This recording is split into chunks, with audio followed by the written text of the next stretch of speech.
Hey everybody, I'm back. Hope y'all have been enjoying the marathon so far.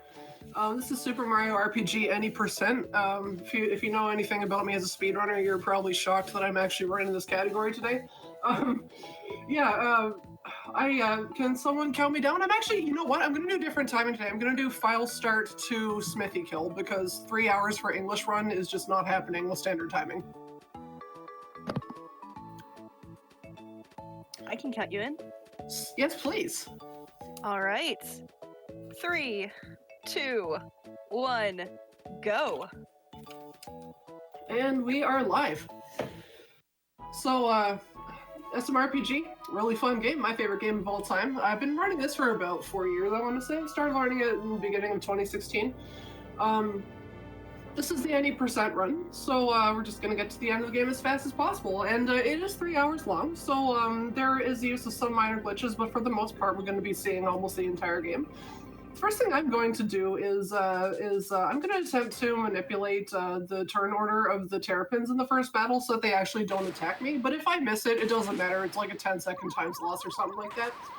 But it usually sets the tone for how the rest of my run goes, so let's keep our fingers crossed because I didn't practice this tech. You've got this. No worries. Thanks, Margie. I nailed it. I nailed it during RPGs Late Level 3, but you know, I'm kind of like 50-50 on getting it in marathons. Well, they'll just be cold. Because, frost. True.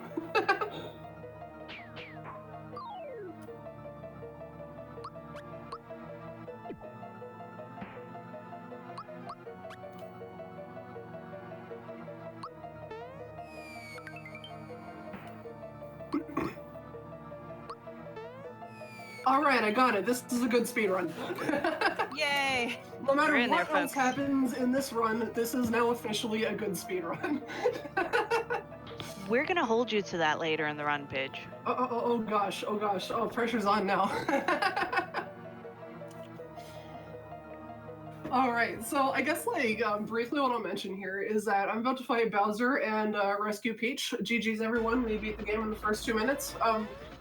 What I'm actually going to do is Bowser cannot really be defeated here, so I'm not going to attack him. I'm going to attack the thing that's supporting him. So I'm gonna hit the chain chomp, or not the chain chomp, the chain link. What I'm going to do is I'm going to use jump. Now watch carefully. I hit for 36 right there. But I hit for 37 on the second one. Oh my goodness, why is that?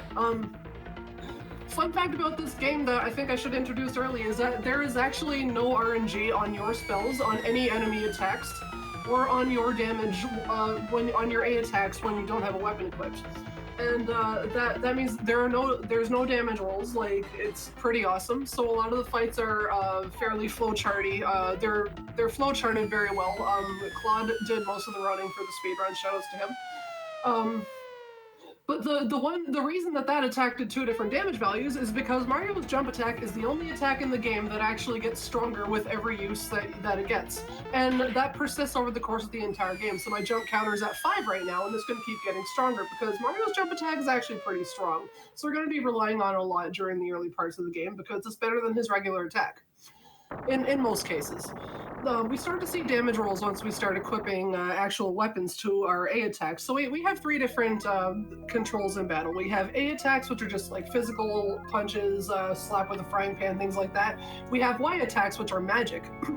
And magic attacks use a system called flower points, which is this game's equivalent to magic points. But the interesting thing about flower points in this game is that they are not on a per character basis.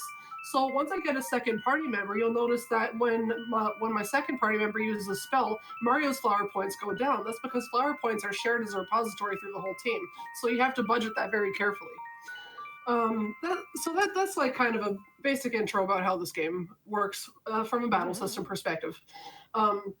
Another important thing you'll see me do is what's called timed hits. So sometimes you'll see me get attacked for 0 damage. That's because I press any of the A, X, Y, or B buttons within a 5-frame window on the enemy's attack animation that makes me take less damage. And if you time it in perfectly within that 5-frame window, it's 0.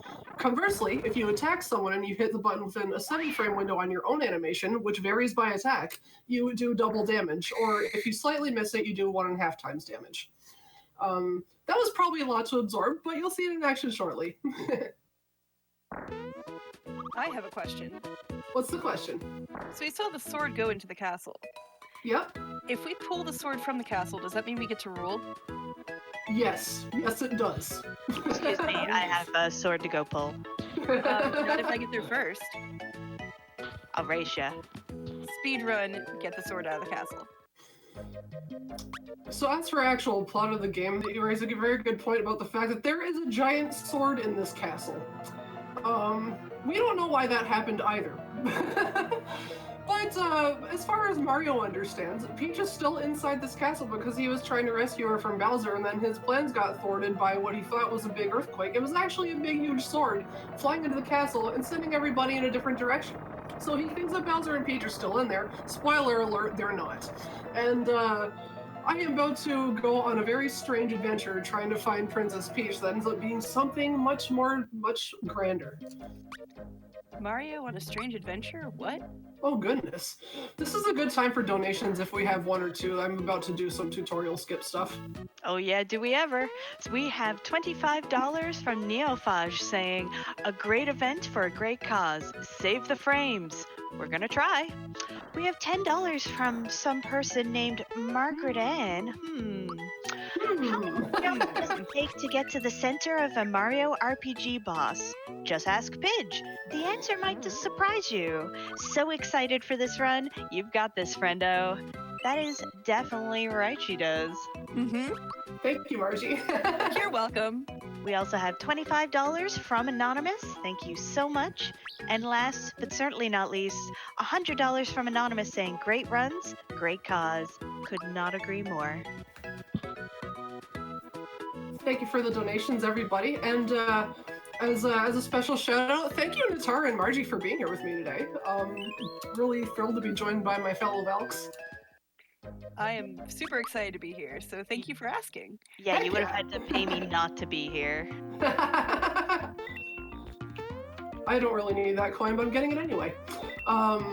So yeah, I'm not rescuing Toad because it's not required for the speedrun. It's slower, and so unfortunately, we're not going to save him. But as it turns out, like through the course of this game, Toad is actually like really powerful. He is low-key super strong. He makes his own way out of here and then gets the entirety of the factory because I guess he remembered his bazooka that time. So what I'm going to do here is I'm going to do a couple time jumps. So I'm doing a little bit more damage with my jumps this time. I'm going to do a jump on the left one and then jump on the right one. And the reason I'm doing that is because when you take out one of the two Hammer Bros, the other one doubles their defense. So if I had taken one out before taking out the other, that could have gotten pretty bad.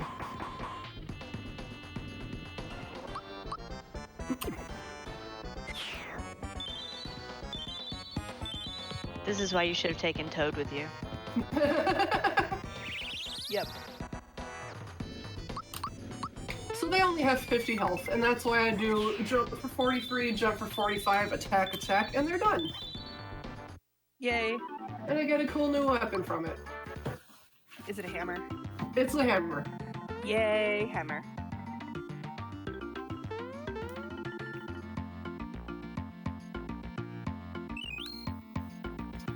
Okay, so first menu of the game. I'm gonna go to the Mushroom Kingdom and sell some stuff in the shop.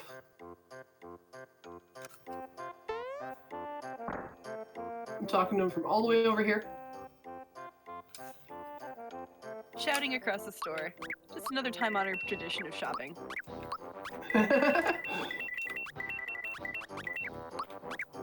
I'm doing my equips now because if I don't, then I get extra cutscenes in a tutorial in the Mushroom Kingdom, and we don't want that. So I'm gonna get the troll chest here, and the reason I call it the troll chest is because this is the only opportunity in the game you have it. You don't know it exists yet. You learn about them when you get to Monster Town later, and if you come back here later, there is actually an invisible wall blocking you from getting back up there, so you can never get that hidden chest.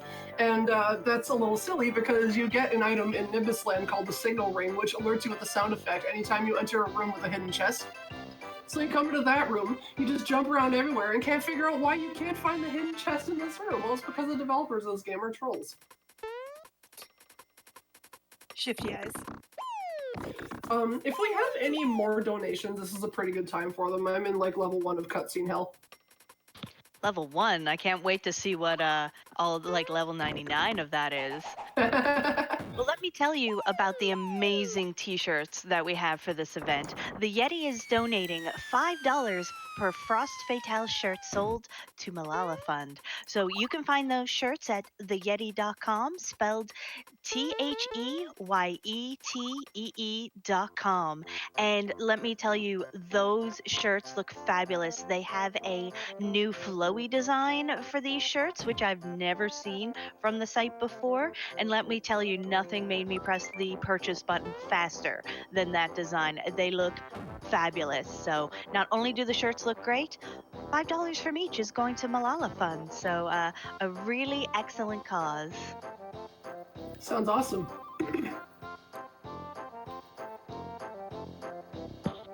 So here we're about to meet abandoned plot point number 1. This is Mallow. Mallow is, he's a little boy from Tadpole Pond. He came into town to run an errand for his grandpa, but his money got stolen by this purple crocodile dude who's kind of a jerk. We're going to see him a couple times in the game. So even though I have my own mission to accomplish, like I'm still trying to figure out where Princess Peach is. But, you know, I just can't not help a little dude in need. So I'm just gonna talk to him and I'm gonna help him get his money back from the thief. Help all tadpoles. Help all tadpoles. He's the biggest, fluffiest tadpole I've ever seen.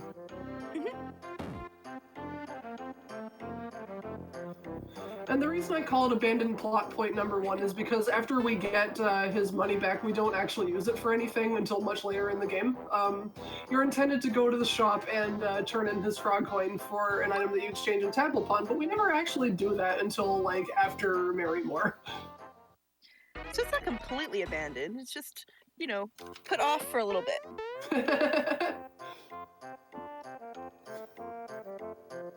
Here's Toad talking about his bazooka.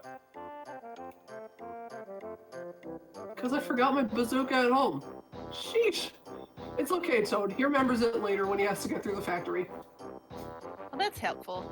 This is why you never, ever leave your house without your bazooka, please. Right? Jeez, that's like RPG lesson day 1. Mm-hmm. I always take 2, just so I have an extra in case the first one goes missing or gets stolen by a purple crocodile. And you can sell the extra one for dollars. You need that. Exactly. Even if it's empty, you can still get some gold or, you know, whatever your currency in RPG land happens to be. Mm-hmm. Just Incredible in chat brings up an excellent point. We have lots of jumping on our leap day. We sure do. Oh my gosh, that's amazing. You know, shout outs to Justin. Justin is one of my very good friends, and we have a long history of commentating each other's marathon runs of this game, just not today because this is a women's event.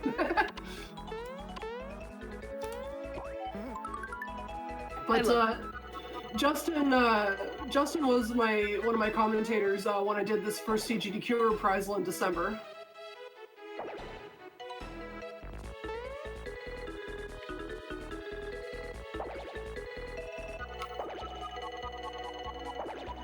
Chasing the crocodile. Looks like you could use the boots from that Link to the Past run coming up.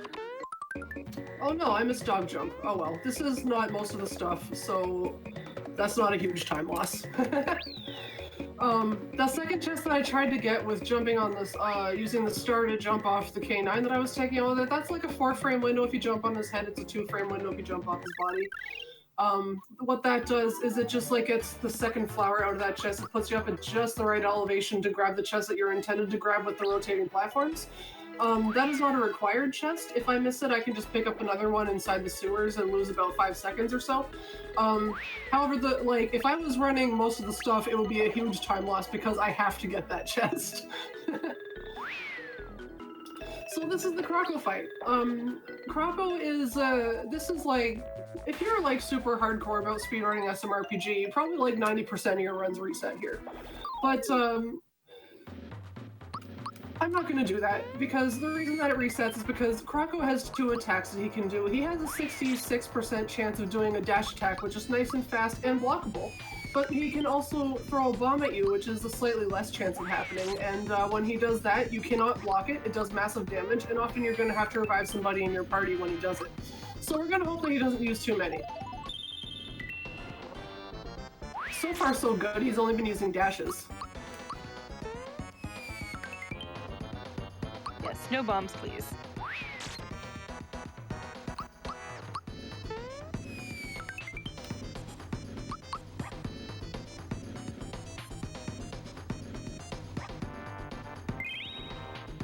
So far so good on the bombs, and actually we're at the point now where if he uses the bomb it doesn't matter because he's not going to be able to take out Mario with a bomb. It does 24 damage. And also he skips his next turn after he uses weird mushrooms. So here's the last hit and we are done the Croco fight. Yay! That was actually a pretty good Croco fight. If I had gotten Dog Jump, I could have saved a little bit of time there by letting Mallow just like get KO'd after the 4th hit. But it doesn't matter, it's not that important for a marathon. So these level up bonuses that I get are actually chosen strategically. You can choose one of 3 stats to boost after every level up that you get. Mostly we're going to be boosting Mario's stats, but at multiples of 3, it's actually your attack that gets the biggest bonus, so we pick attack for that on most of our characters. Mallow is being leveled up specifically so that he can survive a bomb in the second Croco fight later on in Mobile. So I'm about to perform the first major glitch of the game. I'm gonna do max skip. This skips the first like major boss of the speedrun, the first Star Piece Guardian. This is like a trick that has been around for a very long time, and a couple years ago, Alanim from the SMRPG speedrunning community found a very, very easy setup for it. So shoutouts to him. He found that like right before I started learning this game, I want to say. Convenient. Alright, that is my top 10 anime redemption arcs right there. I got max skip because I missed it during my CGDQ reprisal run. You did it! Hold on, there's anime in this run? There's it. Well, this is my favorite anime game. But the way that skip works is that you jump on top of the Shy Guy's head, and you have to like position yourself specifically so that you can jump over an invisible wall block that's there in the game. That's intended to make you just like slide into the center of. It's intended to make you not be able to proceed past the cutscene trigger area, which like would send you directly into the Mac fight. But you can actually like gain enough altitude if you jump at the peak of the Shy Guy's jump to get over that invisible wall, and you go talk to the Chancellor, which tells the game that, oh, you beat Mac. Time to move on to Kiro Sewers. So that's a tip for all you game designers out there. If you really don't want people skipping your cutscenes, make sure you build the wall all the way above the room. But then we'll complain about all these invisible walls everywhere. How come there are invisible walls everywhere? And now you know why. Actually, in the first Frame Fatales, I did a tutorial on how to perform max skip, and I actually showed a solidity map of that level that showed exactly where that wall was located. So if you're interested, definitely go back and watch my tech tutorial from the first Frame Fatales from last May. It was pretty interesting to talk about. Another kind of like interesting thing about this game, now that you mentioned game design, is that is one of only 2 major glitches we actually use during the run. Other than that, like, this is a very solidly built game. You know, aside from those invisible walls.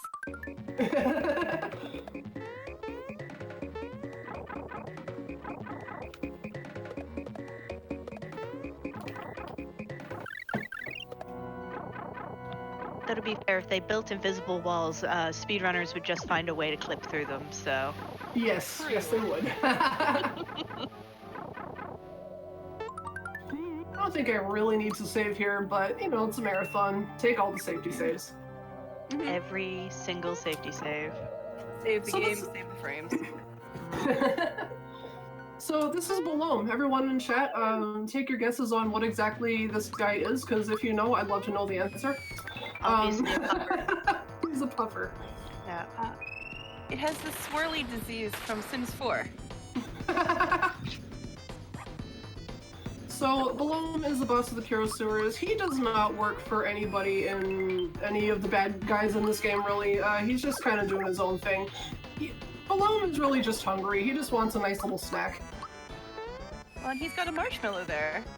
He does, and he's about to have some lunch. A little chocolate, some graham crackers, big s'more. Now I want chocolate. You're welcome, Netara. You're the best. I try. So Balloon's attacks actually kind of operate based on some internal logic. He'll start turning Mario into a scarecrow after he's taken a certain amount of damage, whereas when he eats Mallow, it depends on how many turns have elapsed. The scarecrow status is an interesting one. It makes you unable to use items or physical attacks, but that doesn't matter too much for us because we're mostly using jumps, which is not disabled when you turn into a scarecrow. The nice thing about the Scarecrow status is that status effects in this game have a priority system.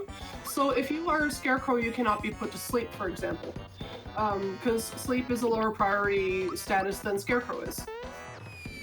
So that's actually really good because if Bloom puts Mario to sleep, then really bad things start happening in this fight.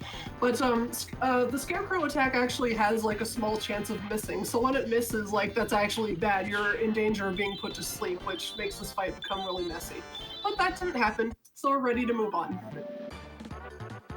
I do have to say though, if I saw a scarecrow come jumping out at me, I probably wouldn't sleep for the rest of my life. So the next thing that I'm about to do, I'm doing the Midas River minigame. This is like a waterfall in a river section, and what we're doing here is that there's a bunch of coins and green coins that are scattered around through the waterfall. I'm going to be trying to collect 60 of the yellow coins and as many of the green coins as I can. The yellow coins here are not the same as the ones I normally collect. These are essentially game tokens. I collect 60 of them, and I get an extra green coin at the end. The green coins are actually called frog coins, and what frog coins do is they're a special kind of currency that are able to buy you different items in this game that yellow coins cannot. And typically they are rarer items than yellow coins can buy because there's only 2 frog coin shops in the game. And frog coins are in a much lower abundance than yellow coins, so the items that they get you are a little harder to obtain. I have to collect 22 of them by the time I get to Seaside Town in order to buy a very important piece of equipment. So I'm trying to do as much as I can to have 22 frog coins by the mid-game. So I'm getting a whole bunch of them here. Do a barrel roll. I will do several barrel rolls. Yes. You're going to notice here that I'm intentionally skipping the last coin in each line of 4, and the reason I'm doing that is because I collected 13 yellow coins in the first room, and if I skip the last coin of every group of 4 where I can, sometimes I have to grab it because the fish jumps up at me and he makes you lose coins if you collide with them. If I do that here, I have exactly 60 coins at the end of this mini game, and that lets me just skip a single text box. Really not all that important of a time save, but I'm just so used to doing it that I don't even go for marathon safety here. I will just always do the pattern. And sometimes, in a marathon, you want to collect as many as you can, just in case you hit a fish or mess up your pattern somehow, but it's not a huge deal if you miss it, and I feel like if I tried to not do this pattern, it would throw me off more than just doing it does. So yeah, it takes me longer to explain why I'm doing this than it actually amounts to in the time I save. It's like half a second that this makes me save.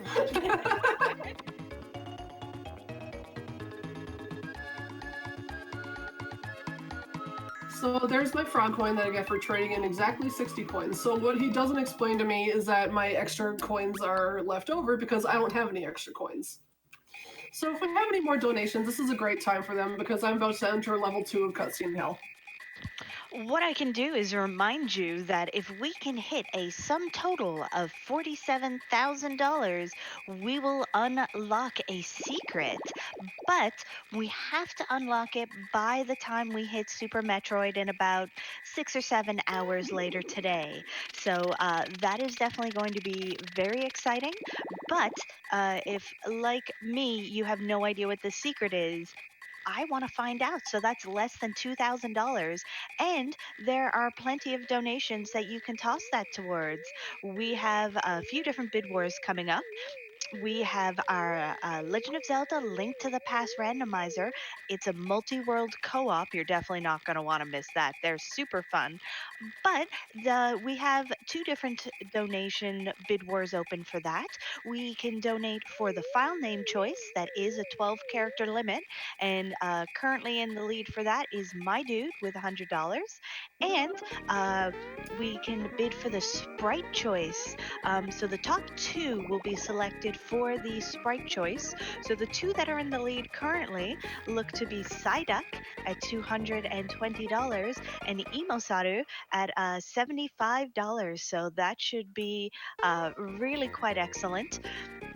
After that, we do have a Super Metroid run. And of course, as always, when we have Super Metroid, we need to have a bid war between Saving and Kill the Animals. Save is greatly in the lead right now at $391. Kill is trailing at only $90. So if you want to change that, you know what you've got to do.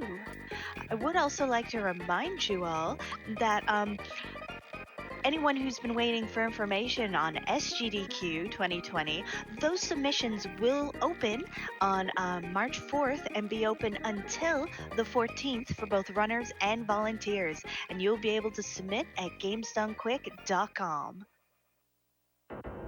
Ooh, submissions. Ooh. And we do have a donation from SPLN for $50.21 saying, longtime GDQ watcher, first time watching Frame Fatales. Keep up the good work for such an amazing cause. Greetings from Reunion Island. Thank you so much for that, friend.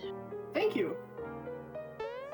So we're just like getting to the continuing abandoned plot point number one. Mallow is he finds out that the reason that he's the fluffiest tadpole ever is because he's actually not a tadpole. He is from a far off land that Frogfucius doesn't know about. He found him as a child and raised him as his grandson, but now it's time for him to grow up and go reunite with his parents. So he's gonna come along with me, and we're gonna find Mallow's family eventually. That doesn't happen until much later in the run. Also, if anybody in the chat has any questions about gameplay, either feel free to ask me or ask in chat. And I think Just Incredible is like doing a really good job of answering questions about the chat because he is kind of the world record holder in this game. So shoutouts to him. He has world record in any percent and also beat Kulex. And he did run this game in AGDQ 2019, and that was an awesome run. But if anybody has any questions about this for me specifically, I guess commentators, please let me know because I'm not reading chat very much right now. Of course. I have a question for you, Pidge. What's that? What made you start speedrunning this game? Like, this is a fabulous game, and you've obviously been playing it a huge amount because you just have so much knowledge. What made you start? Oh, that's actually that's a story. But I just realized I'm short on coins, so I'm just gonna like run back into the previous room and grab some. Oh wait, maybe I'm not. But oh yeah, okay. So what got me speedrunning this game? I used to watch I Ate Your Pie speedrun this in 2013, and he has a friend who was also my friend, but I didn't know him at the time. His name is Milnium, and Milnium used to have the world record in this game. So one time I was streaming Mario RPG. My favorite thing to do in Mario RPG was just like casual playthroughs where I gave myself silly rules I had to follow. So the rules that I was playing by in 2015, I was streaming every Monday, and I was doing a playthrough where I wasn't allowed to use any equipment, so no weapons, armor, or accessories. And I also wasn't allowed to level grind. So if you don't level grind, then you end up in the final boss at level 13, which is extremely low to be doing the final boss when you have no equips. So that was what I was doing pretty much. And one day, like just browsing the game directory, Milnium found my channel, and he was like, "Whoa, what the heck is this?" And I started explaining what I was doing, and then we would chat every once in a while on IRC and or in Twitch. And he was like telling me, he's like, you should really try to speedrun SMRPG. And I'm like, why? And he's like, I mean, you know what you're doing in the game. And I was like, Nah, bro, I'd never be good at that speedrun. Are you kidding me? It looks too hard. Wow. I was just like, yeah, the speedrun, like I love watching it, but I don't think I'd ever I don't think I'd ever be any good at it. So I just like to play through it casually. But then 2016 was rolling around, and I said to him, you know what, Mil? I'm gonna make a promise. In 2016, I will do one speedrun of Mario RPG just for you, my friend. So I started learning the run at the start of 2016. I made good on my promise, and I did my first run on the 20th anniversary that year. Actually, we had a big race of like 20 something people. It was awesome. And that was my first completed run. It took me 5 hours and 8 minutes, I think. So not a good time, but it was my first run, so I was proud. And I liked it so much that I kept going and going, and now I'm here playing this game right now. And I'm really glad I picked this up because I've met one of the most important people in my life. Actually, I met through playing this game, and I made lots of other friends in speedrunning. So. Shoutouts to Mel, thank you for getting me into speedrunning, because otherwise I won't be doing this run for y'all right now. Yes, thank you for getting Paige into speedrunning so we can be here and watch her play this amazing game. Absolutely. Also, no questions from chat yet, but we do have at least one person saying they love you, and a couple of folks are wondering if you and I are the same person. The answer is no. I could not hope and dream to be as awesome as Pidge. Aw, please, you are awesome too. Listen, we're all awesome here. And Margie's here keeping us together. Yay! Hashtag goals. Thank you, Chad. I love y'all too. Okay, I'm going to pop in with a quick donation. We have a $5 donation from Izzy Zig saying, putting this money towards naming the Link to the Past file name, My Dudette. Less than 3. I like that. That's a bid where I can get behind. Ooh. Oh yeah, for sure. So this is Gino. Gino is... He's cool. Everyone loves Gino. Gino is, he's a spirit from the Star Road, which the Star Road we're gonna learn is what happened at the start of the game when that big sword crashed through Bowser's castle. It broke what's called the Star Road, which is kind of like an outer world factory where everybody's wishes are manufactured into things that come true. If you've ever played Xenogears, it's kind of like the Zohar modifier. Sean Cass is gonna slap me for that reference. So Gino is from the Star Road, and he has come to Earth to collect the shattered piece of the Star Road to put them back together because the Star Road is broken, means your wishes are not going to come true. So he's trying to fix that, so he inhabits the body of a doll and smacks his head into a staircase and walks into the forest, as generally you do when you inhabit the body of a doll. But my wishes. What if my wish is to make wishes not come true? Oh. Well, one of like kind of the more subtle plot points of this game is that like even though the Star Road is broken, the characters end up kind of making their own wishes come true after all, like even without the Star Road being a thing. So that's like something that I kind of really enjoy about this game actually. Oh no, I got into a fight. Oh no. I was gonna say we are all our own Star Roads. Exactly. So what I'm trying to do here is this looks like a big waste of time, but what I'm doing is I'm bouncing on Wiggler, because if you bounce on the same Wiggler 10 times you get a frog coin. I have to do this 7 times, and that's just like to offset the fact that if I don't do this I'll only have 15 frog coins by the time I get to Seaside Town. I believe that was my 4th one.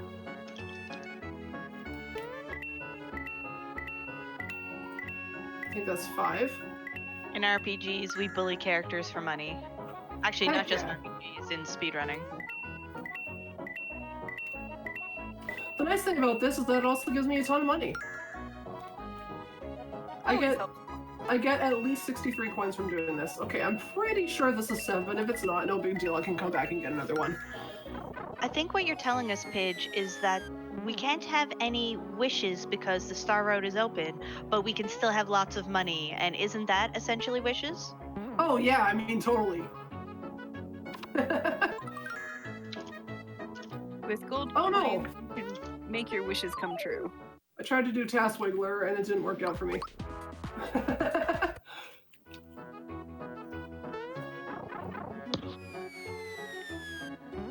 That's fine, you still got away.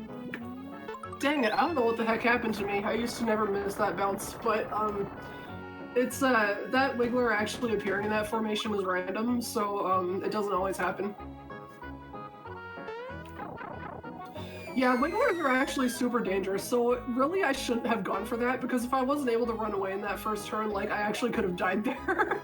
So, yeah, I don't know. That didn't occur to me until after I got into the battle, because, bad pitch, bad. I'm gonna grab this hidden chest here and then make a minor save point, because this next fight is actually pretty dangerous. This has been recently in any percent. We used to fight a mimic chest in Kero Sewers for the sake of the money that he gives us from the item drop that we get from him, but that was recently routed out of any percent altogether. So that means that I am lower level than I would be in the old route, and that means that we had to change how this bowyer fight is routed, and there is less room for error in this fight now, so it's a little dangerous. So I'm making a nice little save point before I get in here. Probably a good idea, especially with those wigglers being weird too. I don't understand. What is saving? Always safety safe, folks, seriously. Especially in a marathon. RPGs are long, and there's nothing worse than being like an hour in and dying with no safety saves. That's embarrassing in a marathon. This is not a permadeath run of SMRPG. If we have any more donations, this is a pretty good time for them, because there's a whole cutscene that happens before this battle actually starts. Hold on, are you telling me that RPGs have cutscenes? I know. You know, I was playing on a practice ROM, which is actually just SMRPG linear randomizer with nothing randomized in it. So that has all like the cutscenes removed, and yeah, that's like what I was playing on to practice this. I love it. Well, let me talk to you all folks about this event and other events that we do here. So Frost Fatales and other hotfix events and shows are brought to you by viewers like you. It's your subscriptions and bits that help keep the channel running for these fun events, including shows such as this one, Frost Fatales, Random Number Generation, Retro Reboot, Time Capsule, Learning with Liz, and more. So while all of your generous donations are going to Malala Fund, it is your bits and subs that help us continue to have events like this. So if you are enjoying this event, then we really appreciate any bits and subs you have. Yes, thank you, everybody. Plus all the excellent emotes that you can get from subscribing to the Games Done Quick channel.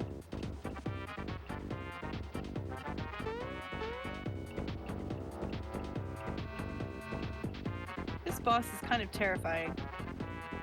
Just in concept. Oh yeah. I think a lot of them are. You're just like, I'm just not gonna think about this too hard, or my brain gonna hurt really bad.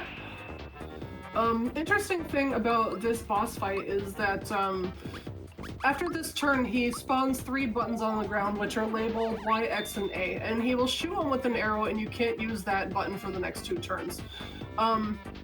Playing this game growing up, you may have thought this was a random selection, but it's actually based on the actions that you take during the 2 turns that lead up to it being locked.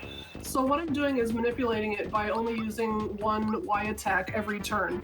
And that makes the actual action counter be so low that he will always lock the item button.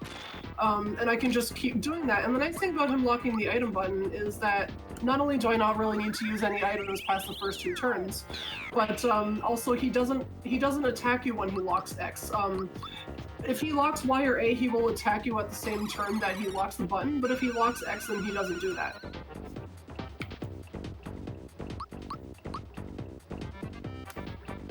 So I have to use Geno's magic attack 4 times. Geno Beam is quite powerful in this part of the game.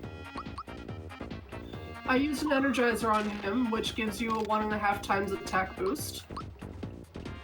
But it only lasts like for the duration of the fight, or unless any spells get cast on you which remove it, which this guy doesn't have, so I don't have to worry about that. But that is a thing we see, like, if I mess up the final boss fight.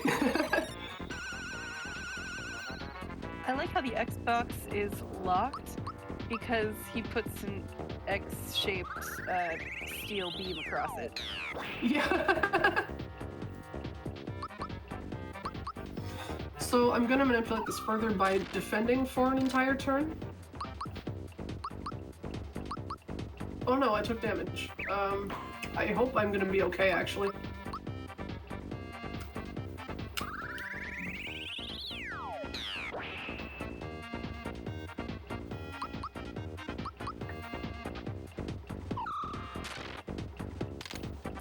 Oh no, I may have mistimed that. Oh no, I didn't. Okay, we're good. Yay!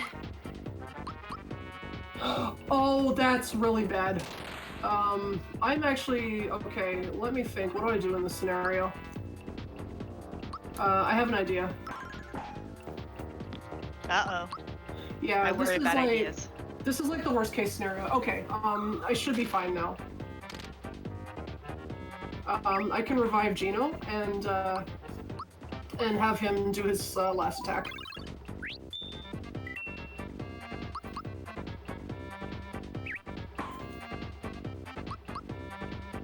Oh, maybe not. Oh yes, that's right, because he was KO'd, so his Energizer isn't doing what it should. But that's okay. It just means that fight will take a little longer. Phew! Okay, that's thinking on my feet. Yay! You got this. Yeah, so I purposely attacked him for 2 damage with Mario and Mallow. Like, the actual damage output didn't matter. What I was trying to do was, I was trying to manipulate the button lock to make him lock a button that isn't X so that I could use a revive on Gino and just bring him back to do his final attacks. It's almost like you've played this before. That I've actually, yeah, this is like Marathon Classic. That's never happened before. I've actually never been in that situation before, so I wasn't even sure what to do. That's just like the first thing I thought of. I was gonna say, Pidge has played this before? I thought Pidge just woke up being this good. Well, you know, Pidge is really awesome. It's Oh, true. thank you. So this is just Gino explained to us what the star piece is and who that guy was, because the boss that I just fought is actually intended to be the second star piece guardian, so he's one of the 2 people we have quote-unquote met so far that worked for Smithy, who's the final boss of this game. But we didn't fight the first one at all, we just skipped him. So that was kind of like our first exposure to my favorite boss tune, by the way. Also, just like the whole concept of bosses that have star pieces. Fun fact, in the randomizer, you don't know which bosses have star pieces, so you have to go look for them. Yeah, that's who Boyer was. Most of Smithy's dudes are like anthropomorphic weapons, so a giant sword, a giant bow, a giant spear, that kind of stuff. A giant bazooka? I wish. Oh wait, yeah, giant bazooka is. One of Smithy's forms is a gigantic like tank with a big cannon on the end, so it's kind of like a giant bazooka. Yeah, giant mobile bazooka. That also sounds terrifying. Now we are off to a new part of the game. This is Moleville. Moleville is a cute little place. I got to do a menu here, so I'm just gonna save.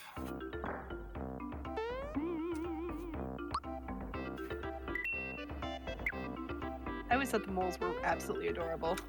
They are.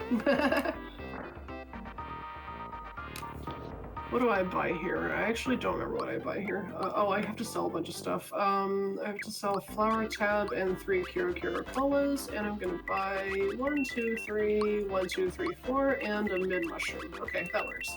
And I have to equip a bunch of junk. Cool. All right, we're ready to go. Yay! If we have any donations, this is a good time for 1 or 2. One thing we have is a question in chat. So folks are bringing up the Super Mario RPG randomizer. You wouldn't happen to be someone who would know anything about that, would you, Pidge? Oh, definitely not. Please don't look at my GitHub. That is some of the worst code I've ever written. Yeah, that wasn't me. That was Bizarro Pidge. That was, I made a joke yesterday that, like, if anybody I work with saw the animation code I wrote, I'd probably be fired instantly, because, like, I'm a software engineer in real life. Like, that is absolutely not a serious joke. There is no way in hell that would happen. It's just, that was some really bad code that I wrote, but it works. Yeah, SMRPG Randomizer is a lot of fun. You can play it at randomizer.smrpgspeedruns.com. It's like an open world rando, kind of similar to OOT rando, FF4 Free Enterprise rando. Yeah, I work on that with 8 other guys actually, and it's a lot of fun. I want to start getting back to work on that soon. Crap, I keep talking to them by accident. Yeah, it's a lot of fun.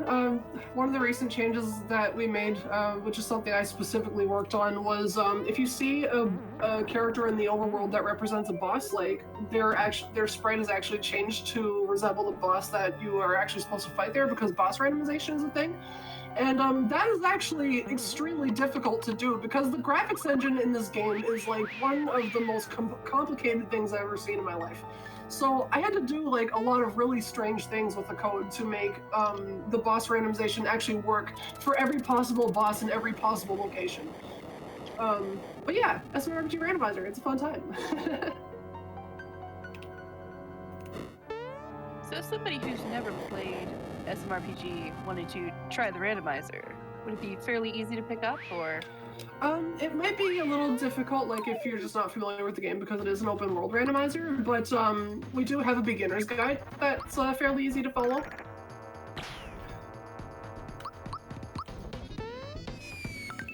And how long does it usually take to finish, say, a basic common flags seed of the randomizer? That depends almost entirely on your familiarity with the game, and Gotcha. I don't know if like common flags are really a thing. Like everyone kind of has their own preferences. There's some people that like to race certain flags, but then like I always play with my own set of flags that like I think are more in tune with like what people who speedrun the game would like. Then there's like Claude, who did a lot of the rounding for this game, is doing SMRPG Randomizer for 12-hour challenge, and he's using the quick preset, which does like free shops and everything like that. So yeah, it depends a lot on your preference, and if it's like your first time playing the randomizer and you don't speedrun the game, then it might be like a playthrough that you do over the course of a couple streams, but it's a fun time. So this is a familiar face. We've definitely seen this boss before, but he's come back with a vengeance. In his first 2 turns, he was still doing his dashes and bombs, but his bombs are like stronger now. And in the second phase happens like when he gets down to half health, where he actually bonks into Mallow and steals all your items, so I can't heal anybody in my team right now. But that's okay, because when you get to this phase, he stops using bombs and starts using only entirely attacks that you can block. Well, that's handy. Yeah, it's just like if you mistime any of the blocks on like the attack where he throws a random enemy at you, that is like awful. That is extremely bad. That is the first time I've gotten the flower box freebie in forever. 84 years. Oh my gosh. I think I've done like at least 20 runs of this since I last saw the flower box drop. That is a 25% quote-unquote chance of being dropped, and what that does is it makes my mid-game extremely good, because I can sell it for 2 ice bombs, and ice bombs are a hot commodity. They do area damage of like a massive amount, and they're stackable with elemental weaknesses. Hooray! So yeah, that is really, really lucky. If in like in a PB attempt, like you really want that to happen. So I normally am okay at this part of the game, but I'm just gonna run ahead and do a quick safety save here, because the movement for this invincibility star I'm about to do is actually quite tight. So I'm just going to run up and do a save and backtrack. This is like a little bit of a time loss, but hey, that's why I have a 3-hour estimate. Yeah, unfortunately, it's hard to have a really, really like tight estimate when you're speedrunning RPGs, because they're just so long, and there tends to be in most of them a lot of RNG. So between safety and the different things that can happen, you just have to really pad it. And sometimes you'll have a run where you come in like 20, 30 minutes under estimate, but you have to keep your estimate that high, because there's other times where it's just like, even with my padded estimate, I risk or do go over the estimate. So speedrunning RPGs, that's one of those challenges that comes along with it. So that was 9 hits, so that ended up being okay. I just get like a little nervous before doing that star in marathon, so I just like go ahead and do a safety save. I don't really need to save here. This fight is like not a danger at all, but I just feel better if I do. Well, especially if something does go horribly, horribly wrong. Oh yeah, like if I lose power or something. Yeah, you're right. So this is Punchinello. He, despite being an anthropomorphic bomb, he is one of the anthropomorphic weapons that is actually not working for Smithy. He's just a random dude that lives in the mines and is really upset that he's not famous, and he's taken out his frustrations on me and my friends here, so we're gonna make him not do that. In this fight, this is a pretty straightforward fight. There's only like really a very small handful of things that can happen. He summons bombs of different sizes at you in every phase of the fight, and phases are determined by how much damage you've done to him. The bombs will increase in the amount of damage that they can do to you, but they're also perfect blockable with their explosions. And Punchinello himself will either attack you or cast a spell called Sandstorm. Sandstorm is not really that dangerous because it casts the fear status on you, and what fear does is it makes you drop your defense and your attack in half. And the reason I say that's not dangerous is because Mallow and Gino are both wearing equips that make that status just not do anything to them. So only Mario is affected by this, which is okay. We're not that worried about him. It makes this fight take a little bit longer if Mario has the fear status because he's only doing half damage now, but it's okay. It's not really like worth healing him. Punchinello also, he only has enough FP to cast Sandstorm once, so if he tries to cast it a second time, the game just shows a message that says monster's FP is gone, which basically just means he's wasting his turn for no reason, just because, like, randomly his move selection made him try to cast Sandstorm again, and he can't cast it because he's out of FP. So that's just, like, kind of a silly thing that can happen in this game. Cast Sandstorm. How rude.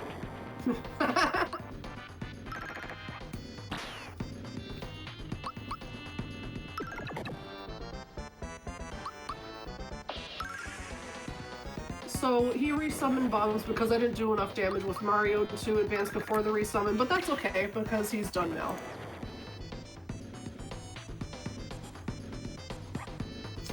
To answer your question in chat, the reason that I'm taking 0 damage is because I'm perfect blocking the attacks. A lot of the attacks in this game, not all of them, but some of them have a certain frame window, and the way that you can tell if it's a blockable attack or not is if when you get attacked, if a bunch of rainbow stars fly out of your head for a split second, that means it's an attack that you can block. And if you block it, then every attack has its own animation where at some point in that animation, there's a 5-frame window where if you press A, B, Y, or X, you take 0 damage. If you slightly miss that 5-frame window on either side, then you take half damage. If you just miss it by a ton or don't even try to block it, then you take full damage. The converse goes for your own attacks. Your animation will determine at which point there's a 7-frame window in which you can do double damage, and if you just barely miss it, you do 1.5 times damage. Why keep Mallow alive? At this point in the game, Mallow's damage is actually worthwhile.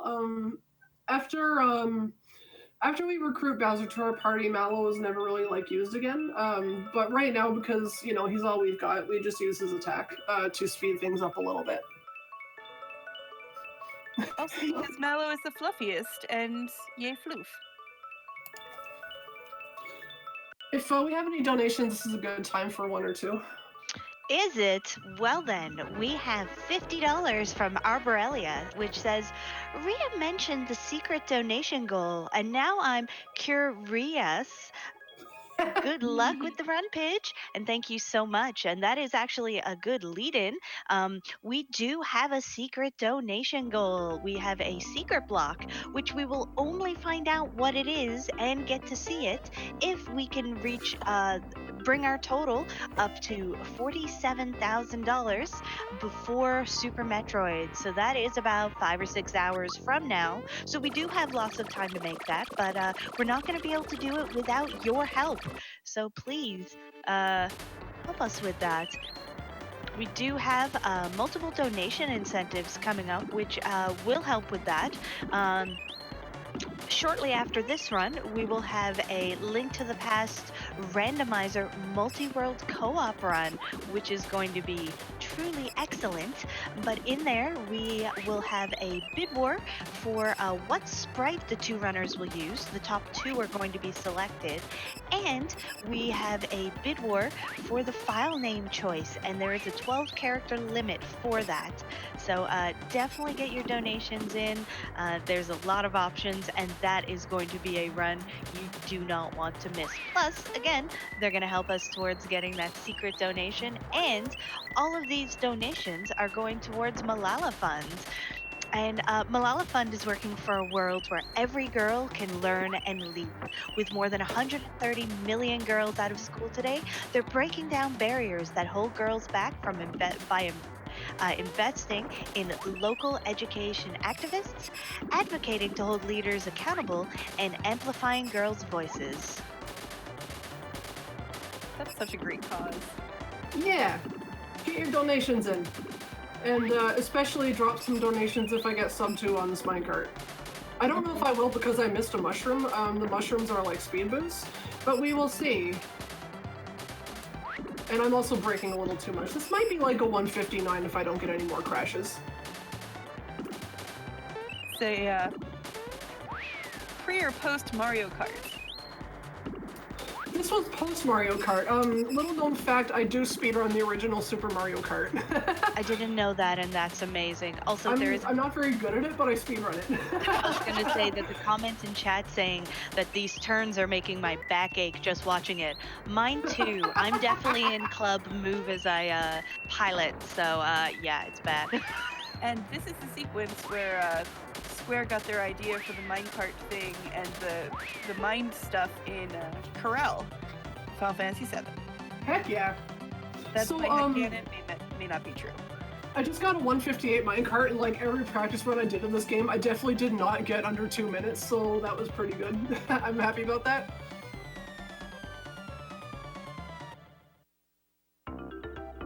I thought I lost my touch at minecart, but I guess I got it back. Yay! Hooray, mode 7. Yes, we love mode 7.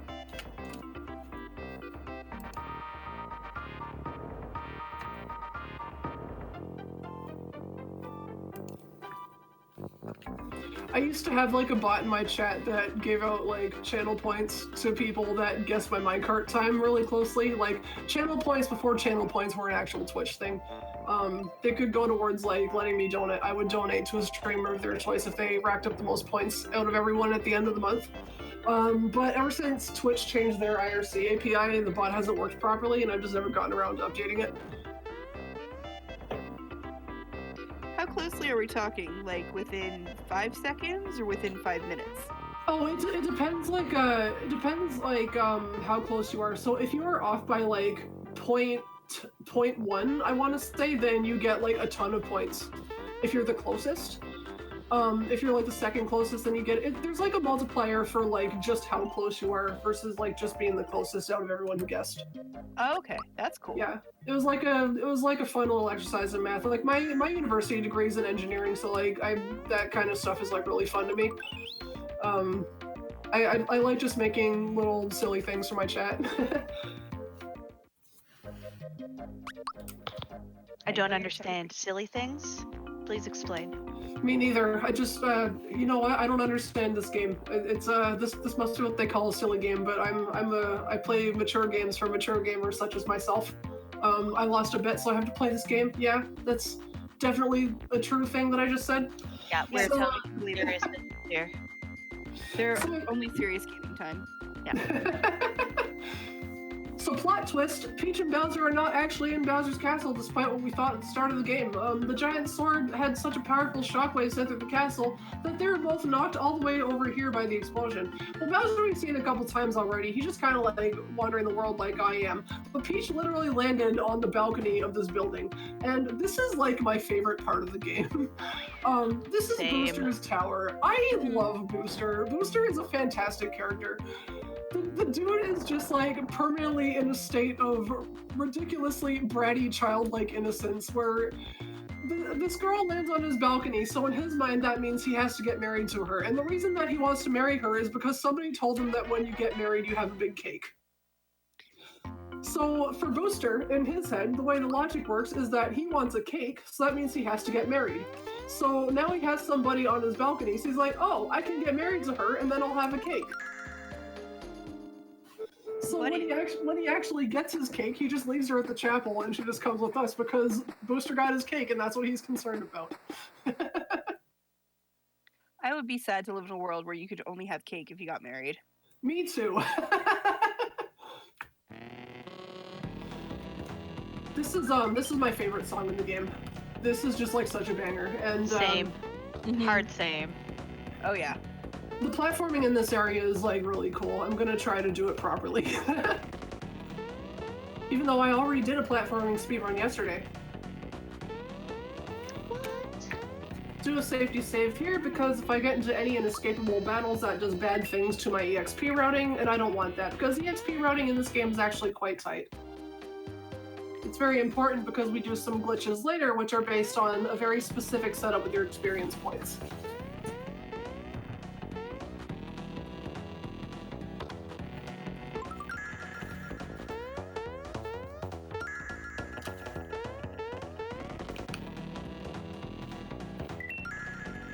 So in this room, I'm just trying to avoid invisible enemy spawns on the ground and collect frog coins in the process. And if you get into a fight in there, you actually can't run away from them. So it's a good thing that I got through without stepping on any trapped tiles. I just love Booster, and he just comes in, he's just like mouth wide open, like, hello, it's me! And you're like, you are pure and precious, and we love you. So this is going much better than my CGDQ run did, probably because I'm a lot less sick today. When I did this in CGDQ, I think I got in, like several inescapable battles and had to like run away and go back to the save point.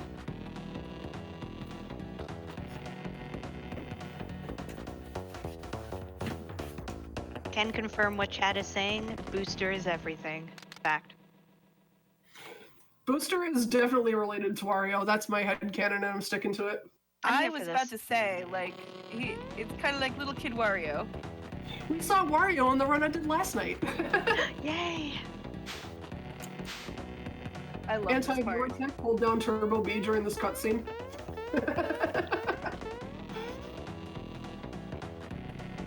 Shy Guys! Heart. Or Sniffits. Sorry.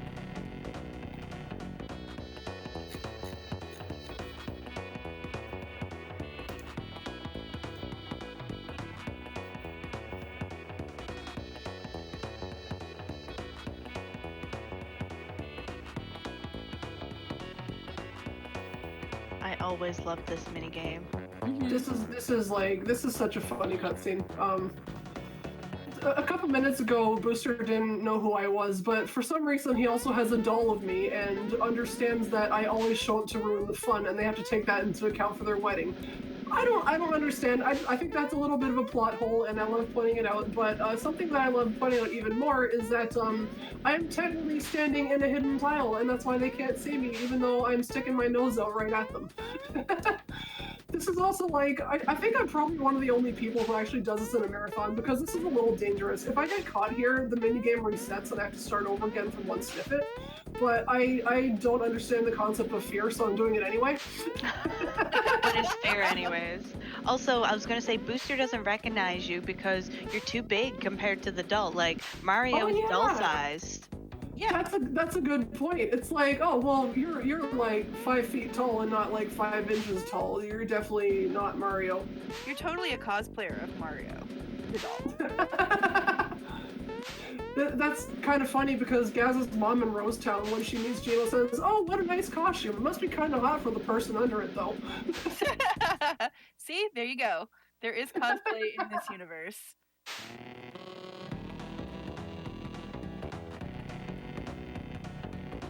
So Booster is about to forget all about hating me because I'm getting his Mario doll back, and now he's my biggest fan and gives me an incredibly good piece of equipment and tells me, "May happiness follow you wherever you go."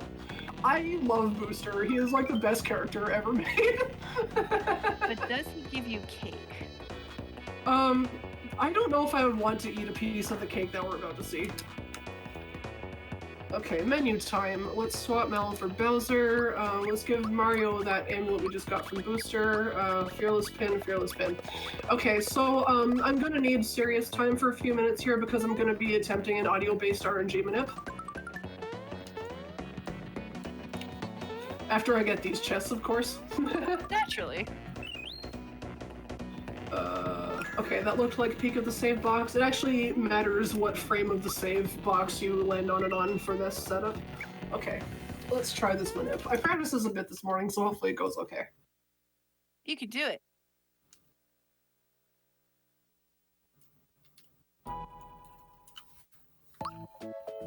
So run against the wall.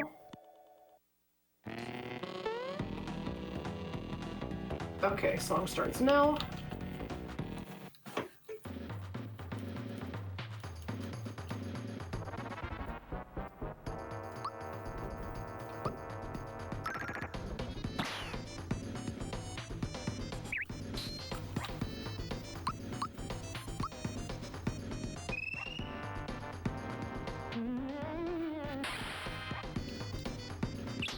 Boo. There.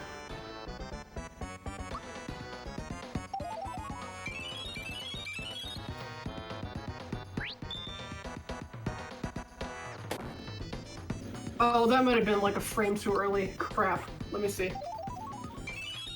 Yeah, dang it, I have to do it again.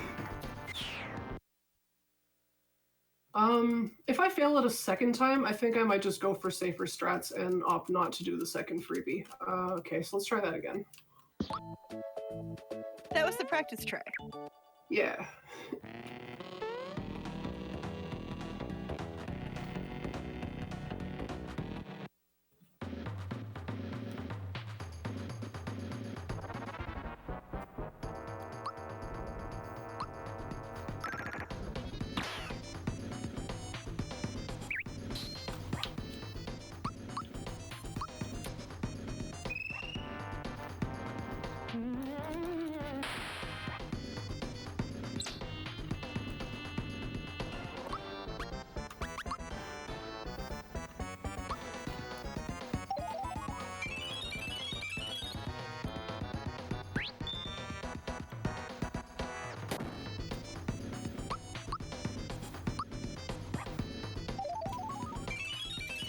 Nice!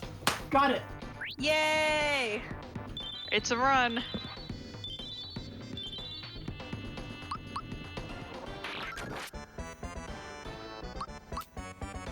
Sweet, okay. Second try, that's alright. I'll live with it. Yeah, so I was manipulating the RNG there, because RNG is a static counter based on when you load the game. And what that did was it let me set up to launch the rock candy during certain frames where it's frame windows where it's guaranteed to freebie. So that allows me to do 300 damage across the board because rock candy is a very powerful area item. That is, we also need that to use that same rock candy in the Axum Rangers fight much later. So that was like kind of important for me to not miss it.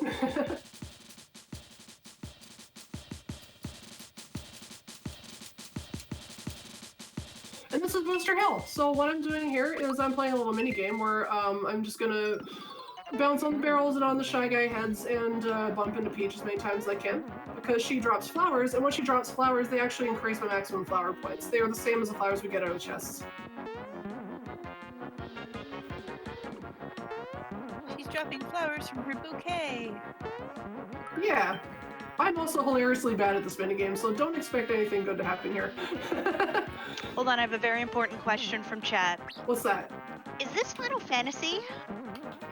Yes. Yes, it Okay. is. There's your answer, chat. This is, in fact, Final Fantasy Super Mario RPG. Uh-huh. Confirmed. Yep. This is my worst Booster Hill of all time, I think. That's okay, though. I know lots of backups. So I am like super hit or miss with this minigame. I'm one of the only people to have ever gotten a perfect 16 in this minigame, and then I have runs like today where I'm getting like 3. Number numbers are arbitrary. It's fine. It's true. Also, lightning's in a different Final Fantasy. We don't need lightning. We have Princess Peach. Wait, didn't somebody cast lightning earlier? Yes, Oh, that see, was there you Mallow. go. There you go. Mallow. So does this mean Mallow is actually lightning? I'm here for this. Actually, Netara, we're gonna see Peach start casting lightning spells later. Yes. So that's Yay. actually what you said is actually very topical. I got you, fam.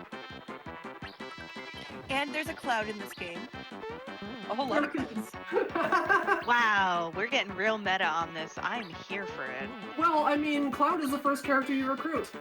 Uh-huh. That was a really bad booster hill. That's okay, I can make up for that. Well, you Actually, I did make believe- up Booster Hill, so... Yeah, I I was only gonna got say, 8 flowers. That is a little bit of a deficit, but it's okay. I can pick up some spares. you're fine. You're great. Yeah. I mainly run the quote-unquote 100% category of this game, most of the stuff, so I know like where every backup flower in the game is. And there's some quick ones that I can pick up on my way back, on my way out of the Mushroom Kingdom.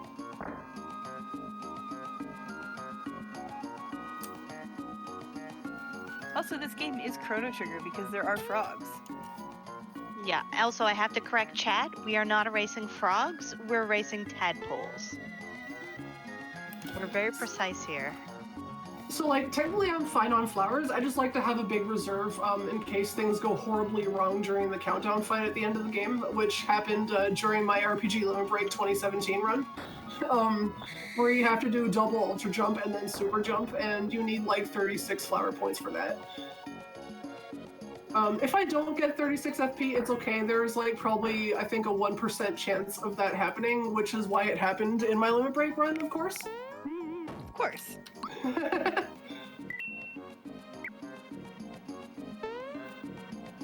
This is a good time for donations if we have any more. Oh, yeah. So we have $5 from Anonymous. Thank you so much. And we also have $5 from Racodactylus. So thank you so much for both of those donations. They're going to get us a little bit closer to that big goal we're trying to reach for now of $47,000. If we can hit that sum total, we will unlock our super secret bonus game. But we do have to meet that by the beginning of Super Metroid. So while there are some runs in between there, that's not a small amount of money. So everyone has been super generous so far. But let's see if we can't just push it a little further and see what we can get there and if we can get that. Because I don't know about you, I really want to know what that secret game is. Well, I know that secrets are no fun unless it is a secret run. Ooh. I'm here for this. To answer a question from chat, English is not faster than Japanese. I mostly speedrun this game in Japanese, but usually like some marathons will want us to run in English just because like the dialogue in this game is very, very much beloved and more accessible for viewers. So typically like if I'm playing on like a large marathon channel, I'll run the game in English. Isn't it like a 20-minute difference or something you said earlier? In most of the stuff it is. In any percent, it's 10 minutes approximately. Oh, okay. Because there's a lot less dialogue in any percent. Because we don't have a literal 20-minute text segment in Great Guys Casino to worry about in any percent. True. And that is because the Japanese text speed not only like has less characters, but it also renders faster per character.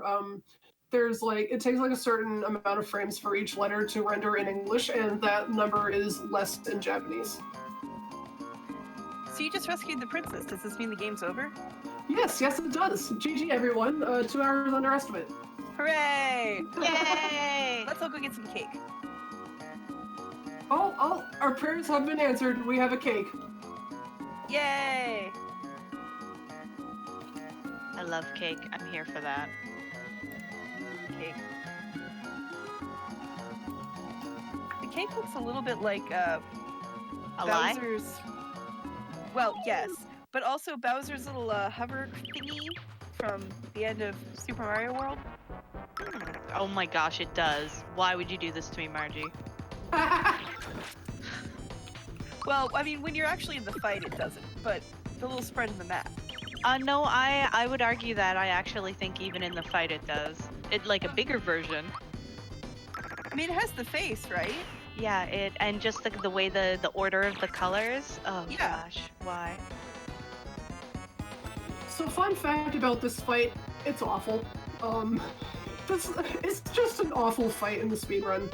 And I don't mean that like to be overly negative. I mean the fact that the top half of the cake has incredibly powerful magic that is so strong we have to use a rare invincibility item on Mario that lasts for 3 turns.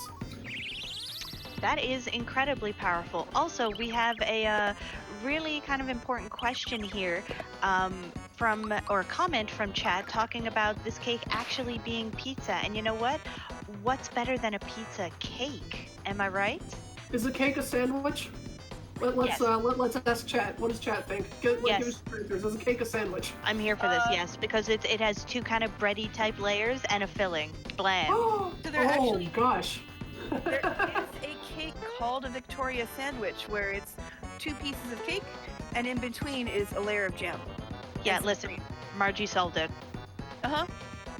Cake is totally a sandwich. And then if you just have like a 1-layer cake with frosting on top, then it's an open face sandwich. So what happened, this is like kind of the most dangerous phase of this fight.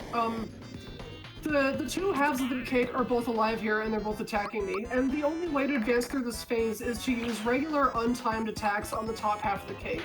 And it doesn't really matter if it's timed or untimed, I'm just doing it untimed because the animation is shorter. The cake respawns 1 candle every turn. Oh, that's really bad.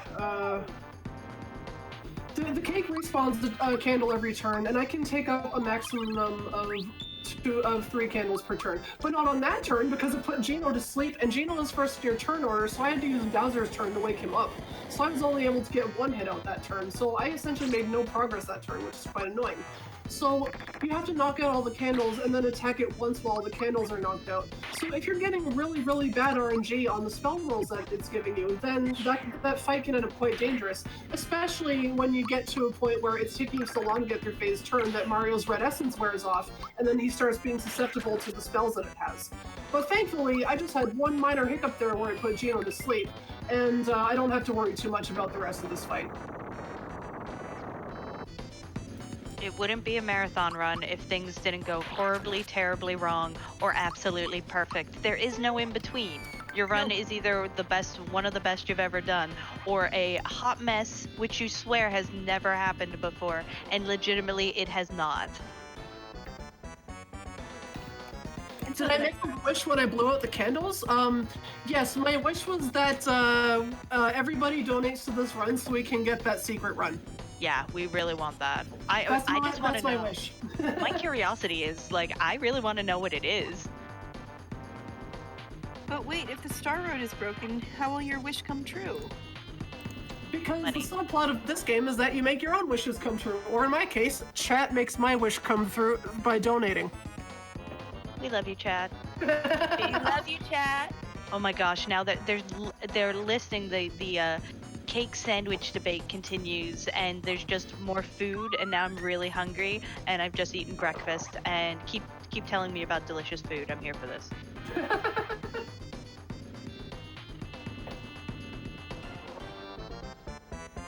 So I think I just realized that like I have been like in Frame Fatales like since it was first being organized last year, and I think this is the first one where I've actually done speedruns. In the first one I did a tech tutorial, the second one I don't think I submitted, and this one I'm doing 2 runs because I can, I guess. You're too powerful. You're just too powerful. Too powerful. Hope y'all are enjoying Super Mario RPG so far, because this is my favorite game of all time. I love it. I have to note this comment from chat. Arborelia saying, Booster contributes to the debate. It's a wrap!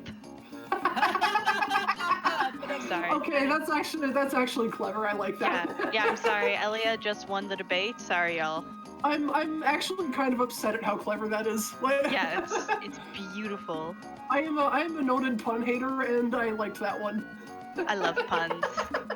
When I say I'm a pun hater, I mean quote-unquote hater, in that I have 2 very good friends who are constantly launching puns in my general direction. Oh, so remember abandoned plot point number 1, Mallow's allowance money? Well, we're finally turning it in. Yeah. So here, this resolves the plot point that happened about 10 minutes into the speedrun. We can finally close the chapter on that. We got Mallow's pie back. I'm gonna take a quick detour downstairs and grab some extra flowers just to be safe. Game has cake, it has pie. Wow. Also, I kind of just wanted to show up the stairs. I just kind of wanted to show off and do that stair setup for that hidden flower chest because that's a most of the stuff thing. And I feel just like a champ every time I do it. Wow. Also, we're getting some Galaxy Brain comments from chat regarding Pop-Tarts not just being a sandwich, but in fact being ravioli, breakfast ravioli. Yeah, my brain is hurting right now. Thanks for everything, chat. You're the best. We like chat. Woo! Are Pop-Tarts a burrito? Asks Quirty the Pie. I'll allow it. Oh, I will also note that this is level 4 of Cutscene Hell, so this is an excellent time for donations if we have any. Yeah. Level 3 was Booster's Tower, I forgot to mention, but yeah, go ahead. Gotcha. Wow, I can't wait for level 99 here. So we have actually, speaking of Booster, we have a generous donation from Delicious Cake who donates $120. So thank you so much, Delicious Cake. We're not really sorry for what we just did to you, but thank you for being delicious and your wonderful generosity. With that, that gets us a little bit closer to our secret goal. Again, it's a secret game. We have no idea, like I don't even know what it is, and we won't unlock it unless we hit a total of $47,000 by the beginning of Super Metroid, which will be coming up in a few hours. In the meantime, though, another way, if you are looking to help us and also get cool swag at the same time, the Yeti is donating $5 per Frost Fatale shirt sold to the Malala Fund. So you can find these shirts at theyetee.com, spelled THEYETEE.com. And not only do they have t-shirts, just regular style t-shirts, they have a newer long sleeve flowy shirt this time, and it looks fabulous. A lot of us behind the scenes have just been raving about it outside, even just for the event donations, and I know a lot of us, myself included, have purchased one. So I highly recommend taking a look at those shirts, and especially that lovely long sleeve flowy one. It's fabulous, and I would like to hope the more of us who buy that shirt, the more likely we will have those sort of options in future marathons. I can't guarantee that. That's just me as Netara speaking in a wishful way, but the Star Wars road is still broken, so maybe my wish won't come true. We will see. We will see. I will try to make it come true. You make your wishes come true, Netara. Yay! Yeah. Thanks, Margie. Yay! Margie and Pidge are the best. No, I love y'all. Oh, yay. Oh man, it would really suck if I opened a menu by accident for no reason right now. Oh no, that would be horrible. Oh no! Such a thing. Oh gosh, what did I do? What did you do? Oh my god, what did you do to Peach? Peach, why? Sorry, your princess is not only in another castle, she's very much broken. I refuse to explain what I just did there. That's great. I think that's probably fair. So, not only did we recruit Mallow and Geno, but we also realized that giant sword that crashed into Bowser's castle is a bigger threat than Bowser will ever be to us. So Bowser, actually, and Peach have joined us on this adventure. This is the first time where Mario and Bowser actually work together, and also one of the first times where Princess Peach is a playable character. And, in the spirit of Frame Fatales, she is excellently written in this game. During that cutscene that I was kind of mashing through, there's a section where all the royal members of the family are saying to her, "What? You're not thinking of going with them, are you? You're a princess! What will people say?" And she says, "I don't care. Everything seems so hopeless right now. I have to do something." And that's like 6-year-old me loved that. Yeah, I was gonna say, me now enjoys that. Like, it's one of the reasons I just really love this game, and plus it's an RPG, so I was very happy about that. But it's just such a great game. I was just thinking back and like, aside from Super Mario 2, which, you know, had the 4 characters you could choose from, I can't really think of any other time that you could use Peach before this. Yeah, So, I but think she it was always just my that game. favorite because the full floating thing made it so much easier to play. I was a Luigi fan in that game, who incidentally you don't play as in this game. No. Where is Luigi in this game? We He's on vacation. We'll see him at the ending credits. Yeah, Actually, we won't because I'm cutting at Smithy Kill, but Luigi leads the credits parade in the end. He also has a wish on Star Hill that says he wants to be a great plumber like his brother Mario. Aww. Which in the randomizer is replaced with random stuff like I wish I had Justin's luck or I wish I could get a sub 3. Shoutouts to Pat for coding that. He did a lot of cool stuff for the rando, and like that actually I think was his first contribution, was randomizing the wishes on Star Hill. It's one of the things I love in randomizers so much is just those little. It doesn't mean or do anything, but it's really kind of neat. Yeah, those little Easter eggy things. They're great.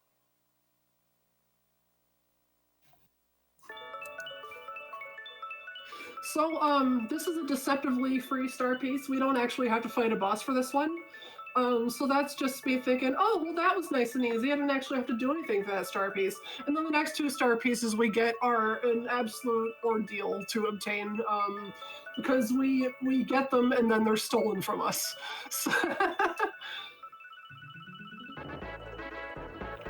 I'm sorry. Your star pieces are in those other pants that you put in the laundry. No, not my star pieces pants. You're sorry, your star piece is in another dungeon. They're in a sock world now, where all the missing socks go.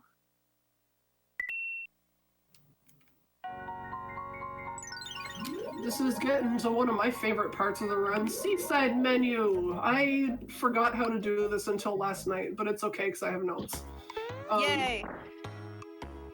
I'm gonna save. I could technically save after I get the XP booster, but in case I buy the wrong frog coin item, that's a huge problem, so I just do one quick safety save there. Oh, I have to talk to this guy first, that's right. Okay, so here's what we've been saving up frog coins for.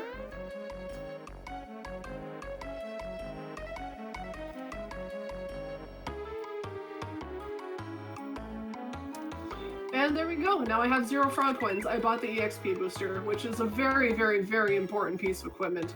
What that does is it doubles the EXP gain for whoever is wearing it, and we can use that to manipulate our party's experience to set up some of the glitches that we're going to be having to set up very soon in this run, which rely entirely on how much EXP your party has at certain points of the game. So this is a little minor serious time I'm about to do. I'm just doing the Seaside menu, which is it's the biggest menu in the game basically. So we're gonna get this one right. I'm gonna sell all my tiny items, a jar of tab and a goodie bag. I think I sell all my equipment here, and I sell my flower box here and buy 2 and 2. Sell my wallet and my flower box, and I'm gonna buy 2 ice bombs and a fire bomb. I think that's what I had to do. Yeah, 6 and 8, that looks right.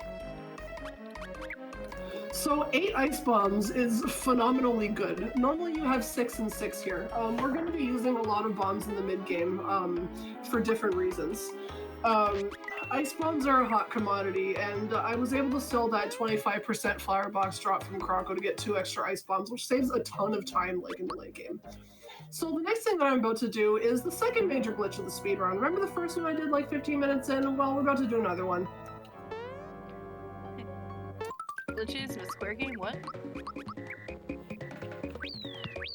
Glitches in any video game? I don't understand. Nope.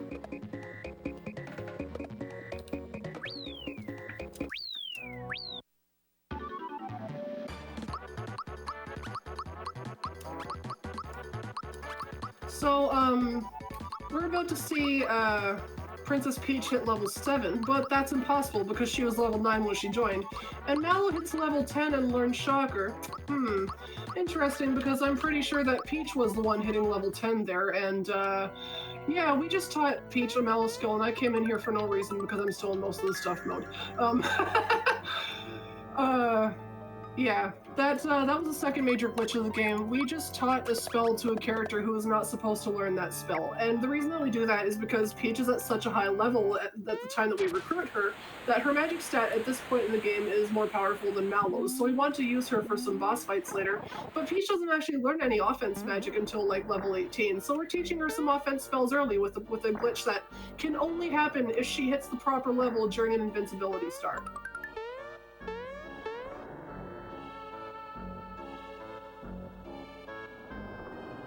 And we're gonna actually see that put into effect after the sunken ship. I don't know why I'm saving here, I just am. Marathon safety. Marathon safety. Or marathon safety. Oh yeah. I'd like to apologize for that comment. Your apology is accepted for now, but don't do it again. Aww. Aww. I make no promises. That's the spirit. Apologize for nothing.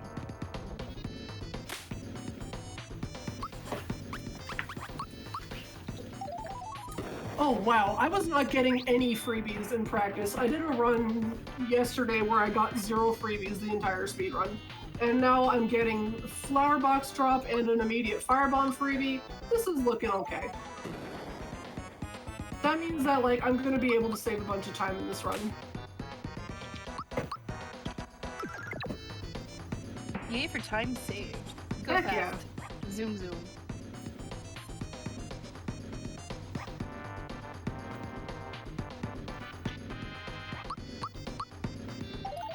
Another freebie? Are you kidding me? Okay, this is gonna be an okay run, I think. That makes my bomb counts actually very safe. Also, I'd like to report that chat hates garlic, and how dare you? No, I'm joking. They're all on team all the garlic. Team. You're as good much garlic people, as chat. possible. Hmm.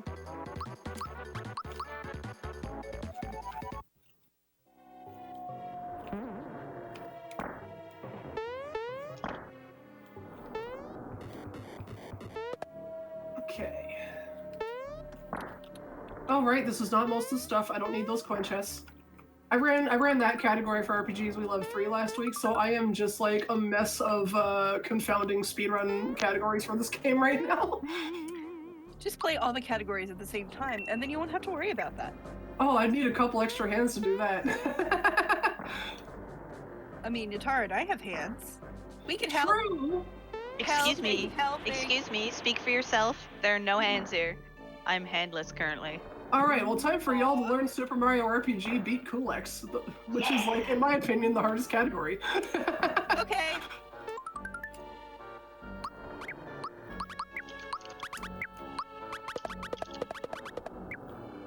Whoops, stuck behind the barrels.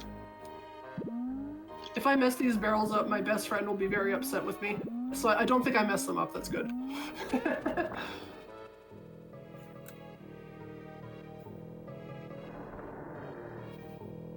Pirate sharks. Pirate sharks. This is a ship of pirate sharks. Oh my gosh, you just can't get better than that. Unless they were ninja Ultras? pirate sharks. Would that be like crossing the streams? This is unreal. 3 firebomb freebies and 2 extra ice bombs after a history of having no freebies ever. We're here for this. Marathon luck. Thanks, chat. We're gonna give you credit for this. Keep it coming. It's good though because you practice with it harder, and then it's easy when you need it to be easy. Yes. Of course, a 4th firebomb freebie in the freaking sunken ship. What is happening right now? All the best things. I love this. I think me and Margie should take credit for this, along with chat, because it's the first time we've both been here, and you're getting all of these freebies, so you're welcome, Pidge. You're welcome. Glad we could help. Yeah. We're making up for the bad, for all of the bad RNG and luck that Valks have with rolling randomizer seeds. You mean the best luck? Well, yeah, if you like awful, painful seeds, then yes, I do mean the best luck. You've liked the ones that I've rolled. I shall not comment on those. I'll just sit here and cry. They were wonderful.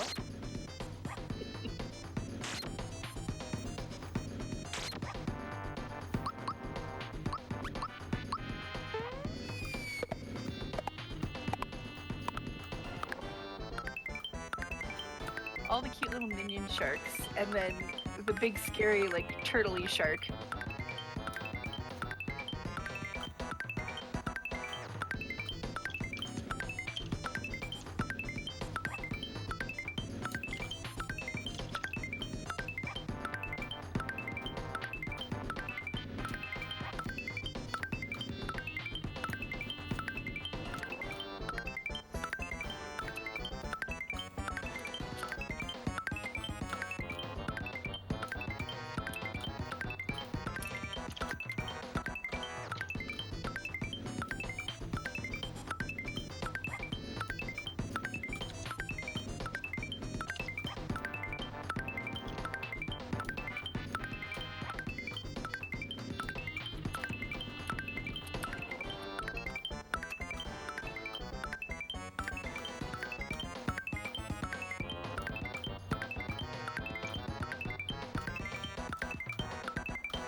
Easy game. Easy game, easy life. Yeah. Yeah, I will note, echoing what karaoke says in chat, those super jumps is exactly why I have not tried to learn this category. Oh yeah. Super jumps are not hard to do, but extremely hard to learn. My first, when I did the first Frame Fatales, I actually had like a super jump tutorial in the VODs there where I go like really explicitly into the frame data, which has like actually made it a lot easier for some people to understand like super jumps as a tech. So if you're interested in it and you want to like go for it, like check out my video, just practice a little bit. Don't worry too much about super jumps. Practice it for like 20 minutes, then go practice something else and come back to it. It's a thing that'll come to you over time. It never feels like you're getting anywhere with it, but you're actually getting somewhere with it. I'm here for this. Yeah. Also seeing lots of sugois, which is amazing in Japanese in chat. It is, I can confirm. Mm-hmm. I have to say, one of my favorite things about Limit Break last year was watching you do the super jumps, and then just everybody, including me, was bobbing their heads along with all the jumps. Yeah. It's like this wave. It was fantastic. So far, I'm 2 for 2 on landing 100 jumps on Johnny on GDQ. That was the only thing I did right in my CGDQ run. Well, you showed up. Yes, I did. And you talked throughout, and you beat it. So you did several things right. Okay, that run wasn't actually that bad. I made estimate, but it was just funny that like there were so many things that went wrong in that run that have never gone wrong in one of my runs before. It was like the perfect storm of bad luck. So but you know, it was still like a really fun time. I was chilling there with Justin Voigt and Romsko. Like that was like one of my favorite speedruns I've ever done, actually. It was actually really enjoyable if anybody wants to go back and watch it, because that was like a fun marathon. Well, that's the most important thing in the end, is that Yeah. you enjoyed yourself. Exactly. I was also like deathly ill when I was doing it, so my tech skill was like a little bit off. But luckily I played this game so much that backup strats were a-okay. That's the spirit. So there we have it. That is a spell that Peach is not supposed to know. And it does 237 damage. So Urinovich is one of Smithy's boys, and he is weak to electricity. I was gonna say, excuse me, Strimmer. Obviously she can cast it because she just did. So lightning is in this game, just like It we is. promised. I have to listen to an audio cue here. No problem.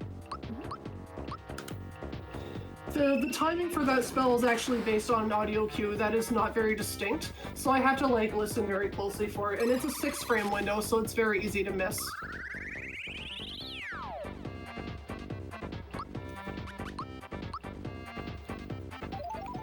There's my Kirikiri. So Peach is going to cast that 5 times, and every time I have to listen for that non-distinct audio cue.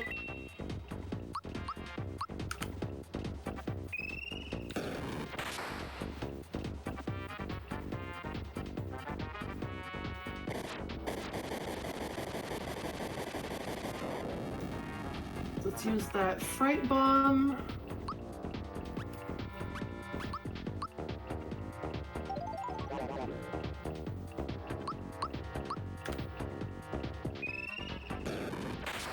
Okay, one more turn.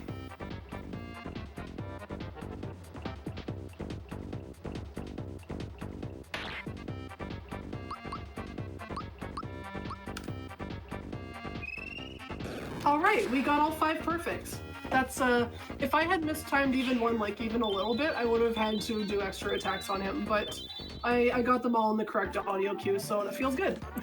Hooray! Yeah.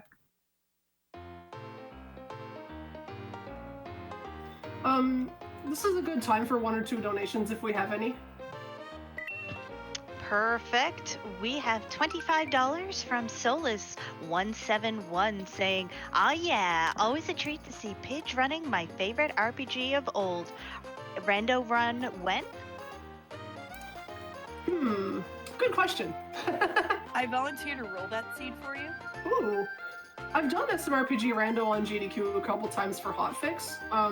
But yeah, there's some more things that we'd like to add to that programming-wise, and I'm thinking about getting back to that in March. Well, luckily March isn't too far away. That's right. The reason I haven't been doing it is because I've been preparing for this, actually. Just in case I do this menu wrong, let's save. That's never happened before, but there's the first time for everything. It is a marathon, after all.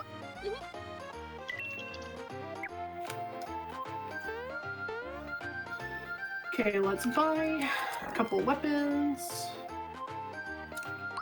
Sell mushrooms and the flower box, and let's equip my Troopa Shell, my double punch, and swap some equips. Alright.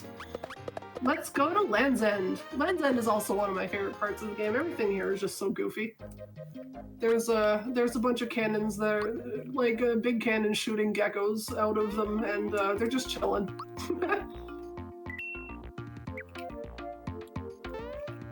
Getting the red essence for no reason. The red essence is nice for safety, but I don't think I've ever actually needed to use it in any percent. Okay, if my best friend is still watching, I hope he's happy. I did fast geckos just for him. Aww. So kind. It's like his favorite thing. And if Elbrecht is watching, I know he's not, he's like asleep right now, but he used to threaten to demon me from his channel if I didn't jump on the 3rd donut lift in that scene, so... What? It's like, Pidge, I'm demoning you in my channel if I see you jump on the 2nd donut lift again. Just, he wasn't serious, it was just... I'm not even a mod in his channel, so...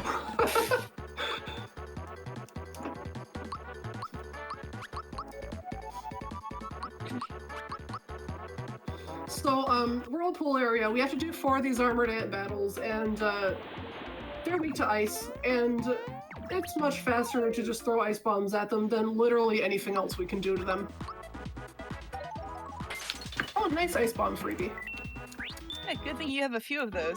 Oh yeah, that's actually my first ice freebie, but I also had 2 extra ices from the flower box sale, and I've gotten 4 fire bomb freebies. Like, this is just getting a little bit silly, I think.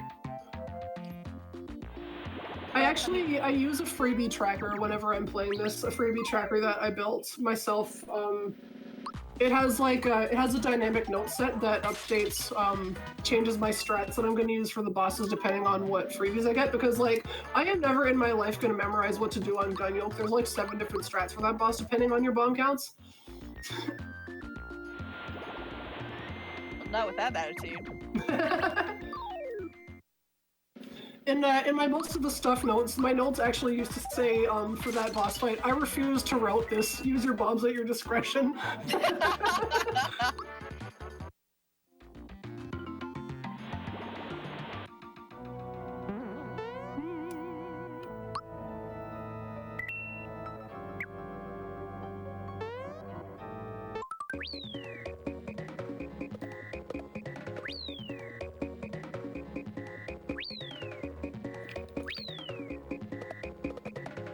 Sweet, I got all 17. Your routing for those stars are it's just incredible every single time. We're just like, how do you know which ones to go to? And you're so fast and your movements are so precise. Oh yeah, the movements on some of the stars is actually quite difficult. The routing that we get for them is like, EXP stars are kind of interesting in that each star gives you like a different amount of EXP. So the EXP is per hit and not like, it doesn't matter what enemy you hit, it's per hit. So we're trying to like maximize how many that we get for them, and some of them are super tight, like the one in Moleville and the first one here are both like very easy to mess up, and the EXP that we get is very important to stick as closely as you can to the EXP route in the like routed speedrun, because otherwise Peach's second skill swap will not be in place at the right time, and that's bad news. So we try to do everything as perfectly as we can when it comes to EXP. So we practice that start quite a lot because like the stars are on a timer, and if the timer runs out, obviously, you know, that's bad news.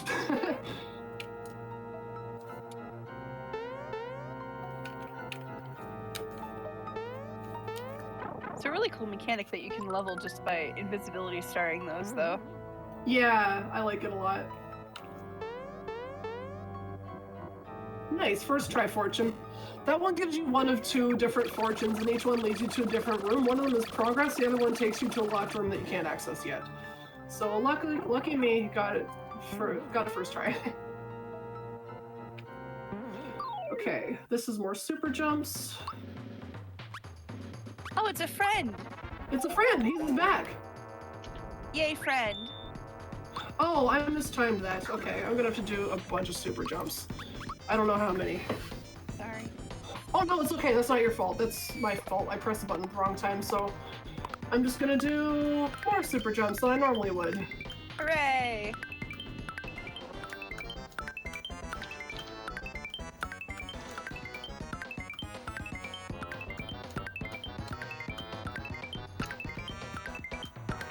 I think I can do... I think I'm coming up on 40 here. I think I might try and do like 70.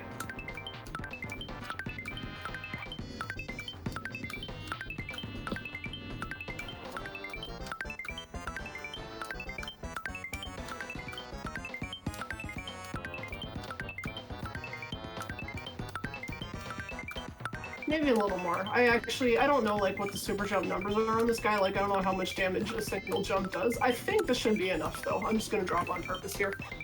Yeah, that was enough. Hooray! So freeing the fright bomb is kind of cool because I can use like, if my Birdo fight goes well, then I can use like a really interesting strat on Dodo later, but we'll see when I come to that if that ends up happening.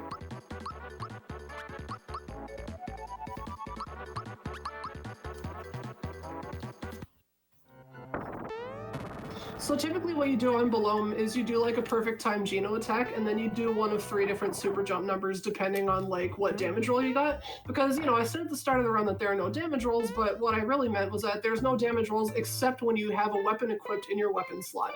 So your A attacks can have damage rolls if you have a weapon on. So Geno can roll anywhere from 170 to 200, and the number of super jumps you want to do depends entirely on how much he rolls. So that's the difference of doing 57, 58, or 59. Whoa, big deal. So I just wanted to do. So I only did 127 because I got a halftime. Like I just slightly missed the 7-frame window. So I just had to do a couple more super jumps, but I lost count at a certain point, so I just kept going until I was like, this feels like enough, so I'm gonna drop here. Close enough. Sadly, I am not fighting Kulex today. If you would like to see me fight Kulex, I would have to run the most of the stuff category, or beat Kulex. It's been a while since I ran beat Kulex actually, but most of the stuff, like, I run that quite often. Hold on a sec. You're not fighting Kulex? Sorry, I'm out. See you later, everybody. Aw, bye, Netara. Bye. No, joking. I'm here. Hello. So here is where 100 super jumps really matters. This dog is going to give me the best item in the game as a reward for getting 100 supers. He gives me the attack scarf and the super suit. Attack scarf is your reward for getting 30, and super suit is your reward for getting 100. What those do is attack scarf boosts all of Mario's stats by 30. The super suit, on the other hand, can be equipped by anybody and increase all your regular stats by 50, and I think your speed by 30. So like attack scarf and super suit do stack. So for a lot of the run, we have them both on Mario, and he's like borderline invincible because attack scarf blocks one-hit KO moves, and super suit blocks all status effects and elementals.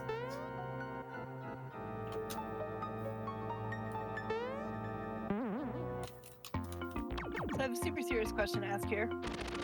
What's that? Pidge, where is my super suit? You know, people say that all the time when I play this game. I've never actually seen The Incredibles. I am not really a movie person. I don't know. There's like a lot of movies that I just have never seen. We might need to fix this. Valk's movie night. Yay! Woo! Okay, I don't remember this menu, so let's see what I have to do. Peach with Bowser. I think Bowser gets the Hurley gloves here. Gino gets the suit and the pin, and Peach gets... Oh, Bowser gets a safety ring, that's right. Okay. So, the next boss I'm going to be fighting is a giant piranha plant. Poor piranha plant, they're my favorite. Oh, this one is really rude, though. He does not work for Smithy. However, he works for somebody just as evil. Well, almost just as evil. I've been having a lot of absolutely horrible piranha plant fights lately because this is past the point. There's a chance of coming here and having no ice bombs, and this fight without ice bombs is just awful. It's really, really bad. But I have ice bombs today because I got the flower box drop and I freebied another ice bomb, and I freebied every fire bomb known to humankind. So, this fight is actually going to be quite quick and not take a billion hours like it has in Oh, you know what? Scratch that. That is the worst possible outcome in this fight, is for Mario to be put to sleep. The notes for this speedrun actually say, there's a chance Mario will be put to sleep by Polynap on this term. If this happens to you, consider quitting. Well, he's been doing a lot of work today. He has. He did all of those jumps. He's just a very tired boy. It's not that bad. This is like not as dangerous as it looks. Bowser and Geno are both immune to sleep because of Safety Ring and Super Suit. And Petal Blast turns you into a mushroom, which is another one of the silly stat effects of this game, and it missed Mario, of course it did. Let's attack this guy. And let's cast my other Ice Bomb.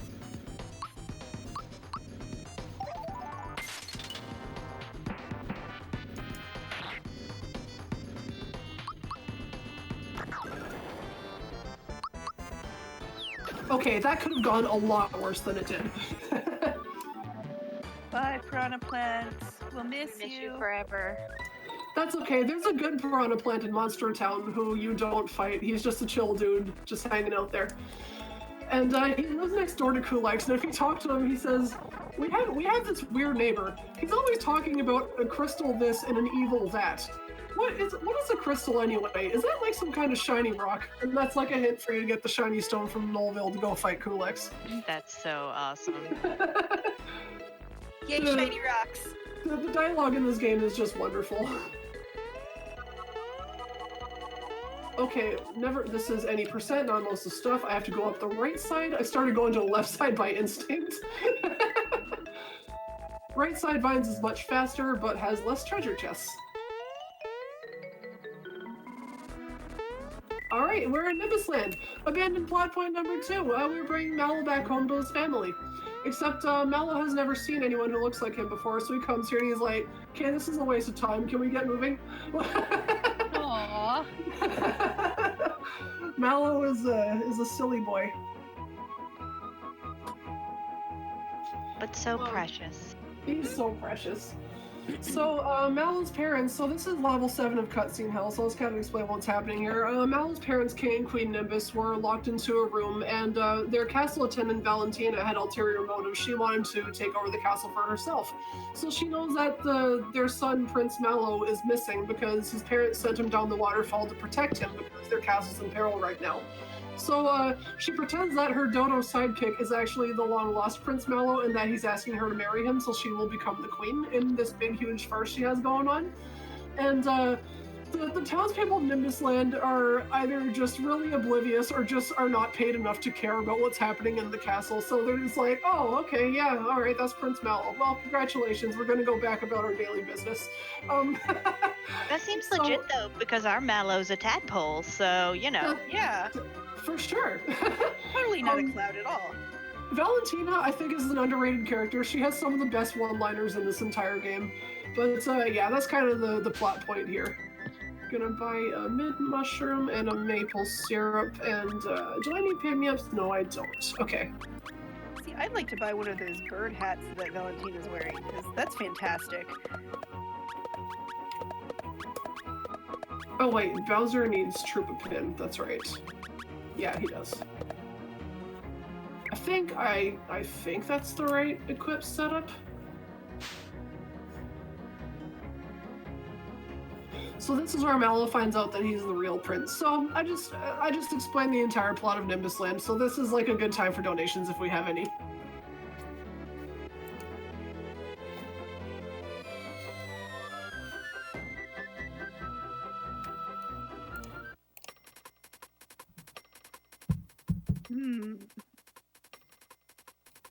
I hope we do. And I did say people trying to get a donation train going in chat earlier, so Ooh. I'm in for that. And if we don't have any donations outstanding, then this is a good time to make one. Ooh, we definitely want to make some, but we do actually have some donations here. We have $10 from Anonymous with no donation comment, but thank you so much. Every little bit helps. And we have $8 from Plush Lemon saying, had to donate during my favorite game of all time. I'll never forget how mesmerized I was the first time I played it. I still love Gino to this day, too. Thanks so much for running Super Mario RPG at Frost Fatales. All those super jumps are amazing. And I agree. Every time I watch Pidge doing those, I'm like, oh my gosh. Oh my god. Also, we do have $10 from Chef Tig saying, I donate this to start a donation train to get Pidge to fight Kulex. At least one attempt. Doesn't have to beat them. Now that's up to Pidge. I'm not sure that we can actually, do that, but thanks for the donation. The $10 is great, and certainly get a donation train going to get us closer to that 47,000 so we can get that secret block unlocked.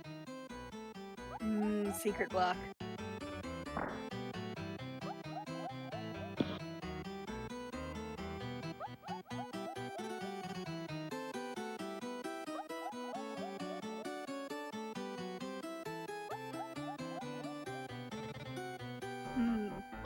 So many statues.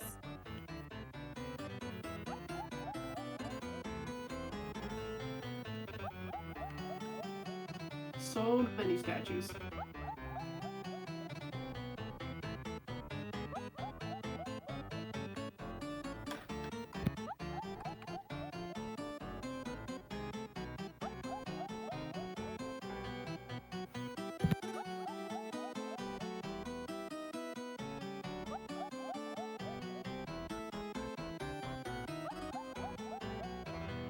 You know, it'd be really Oh, go ahead.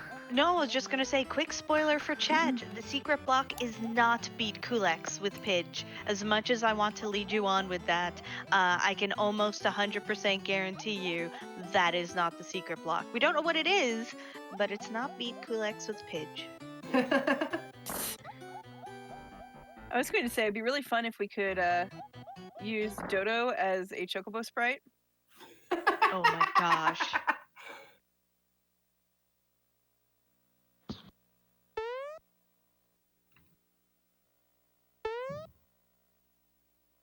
So, Dodo is the other best character in the game. He doesn't have any lines of dialogue, but one thing I love about this game is that the characters with no dialogue, like Dodo and Mario, their animations are like super expressive and funny. Like whenever something ridiculous happens, Dodo just looks at the camera like, really? Or Breaking the Mario does like a face plant. Mario like is strangely passive aggressive in this game in some of the secret cutscenes, and that's like one of my favorite things about this game.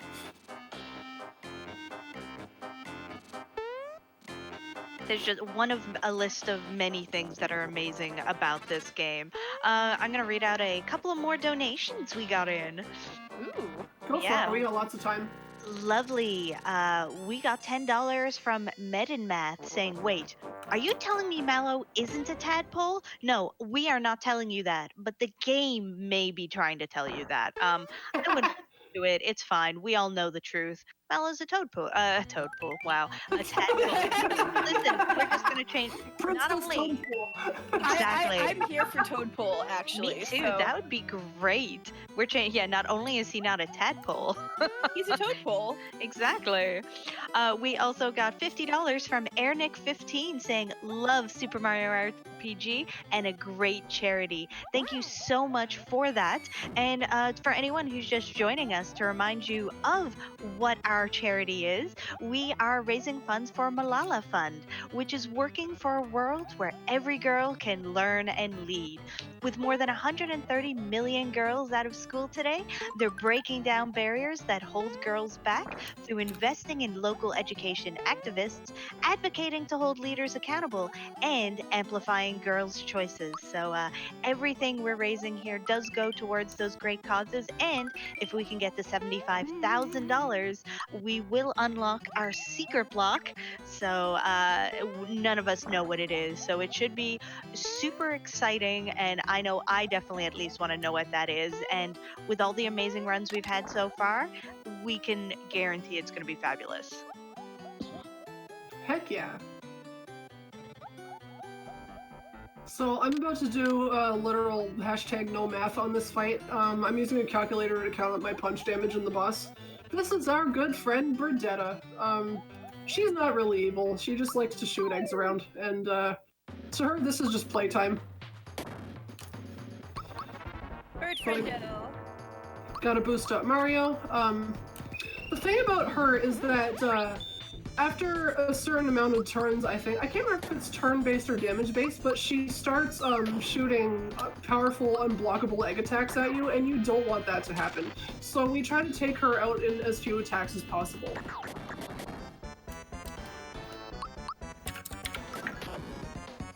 I love Burdetta. 272 is a really high roll, so I think I will be good for this fight.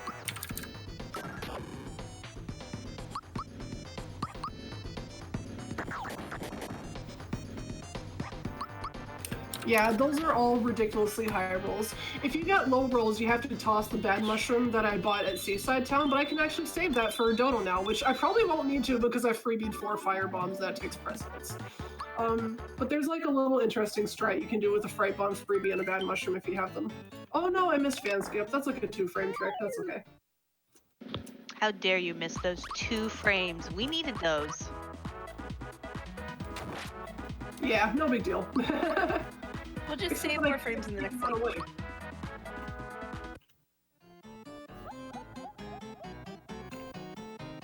Triple skip!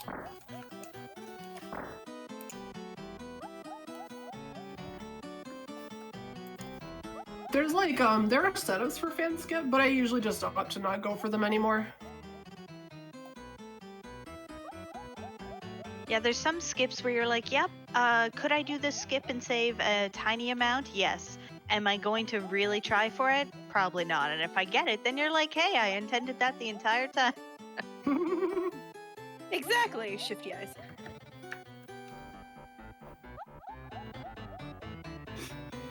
Valentina she is one of the most ridiculous characters ever created in the Mario series, I think. Her dialogue is just like on another level. Never smash. And spoilers, speaking of ridiculous characters, she gets married to Booster. I'm here for this. Spoilers. Oh man. The reason that's a spoiler is because like I don't actually go to the cutscene where that happens. You have to reclimb Booster's tower to see that, and like there is no reason to reclimb Booster's tower at any percent. But that does happen in the ending credits, which unfortunately we're not going to watch today. So yeah, spoilers. Valentina gets married to Booster, so Booster gets another cake. Yay, more cake. You can't lose with more cake. Exactly. Does this cake attack you too? Or do they actually get to eat the cake? What the heck just happened with that bird there? Bird, please. Jerk bird. Yes, that was definitely a jerk bird. Yeah, I was gonna say I don't think it's a spoiler that our Super Mario RPG is good. Yes, definitely play it if you haven't. It is so good. Yes, I will. I condone this message. Yeah. This is my favorite game of all time, so shout outs to those of you who donated and also said this is your favorite game of all time, because I'm totally with you there. Those chests that are surrounding me, I'm not gonna get those. Those are what you get if you climb up the left side of the Nimbus Vines, which you only do in most of the stuff, but it's just fun to see Mario's little facial expressions as he falls through the clouds. Just the sprites and the animations and all of that in this game are out of this world. It just blew me away to think this is all on the Super Nintendo. Mm-hmm. Had to drop one of my Mario RPG emotes in chat. This came out during almost the end of the SNES cycle, didn't it? Yes, this was 1996, the same year that Super Mario 64 was released. Right. So this fight can be a little bit tough if you're playing this for the first time, because the way it starts off is Dodo takes away your middle character, and these work as two separate battles. So if you lose to Dodo, you lose the fight and game over. And Dodo, surprise, he's very powerful. If I half block multi-strike, I still take 47 damage with Bowser, who is the biggest tank in the game. But I don't have to worry about that because Dodo's weak to fire, and as you may remember earlier, I freebied like every firebomb. Normally you don't actually have any firebombs there. Well, but when I say normally, I mean if you didn't get enough freebies, like you don't actually have a firebomb on Dodo. But because I got so many freebies, I was able to make that fight very fast by just tossing a firebomb. If I didn't have one, I could use if I have fright bombs and bad mushrooms, I could use those, or I could just do regular attacks, which takes a while, but it works, because you only have to deal 400 damage to him to advance to this phase of the fight. So after Valentina takes enough damage, we get Bowser back, and we can just finish this off.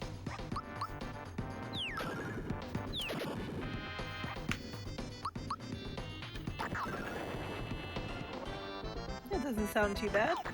Yeah, this turns out when Mario has his two best equips, he's incredibly powerful. No, that doesn't make any sense. Yeah, I don't understand that.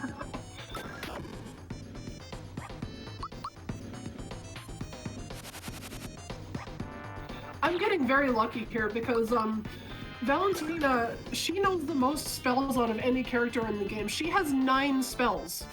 And her spells obviously are slower than regular attacks, but she actually used like just a regular attack on me a ton, and her attack is super fast, it's just a flick.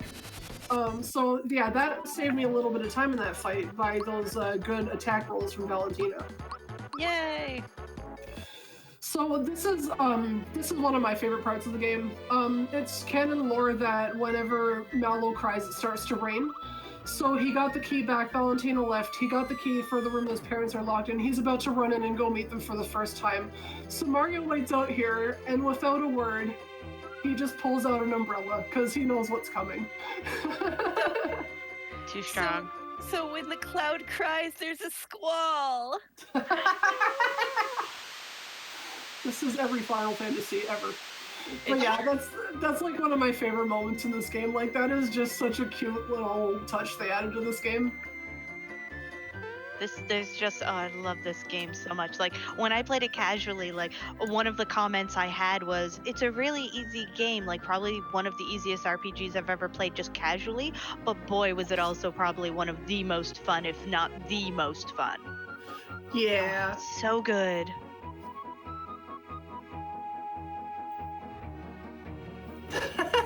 Shoutouts to Justin with the FF9 reference. See, so FF9's in there too. We're just getting them all here. Agree, Justin, you're too good.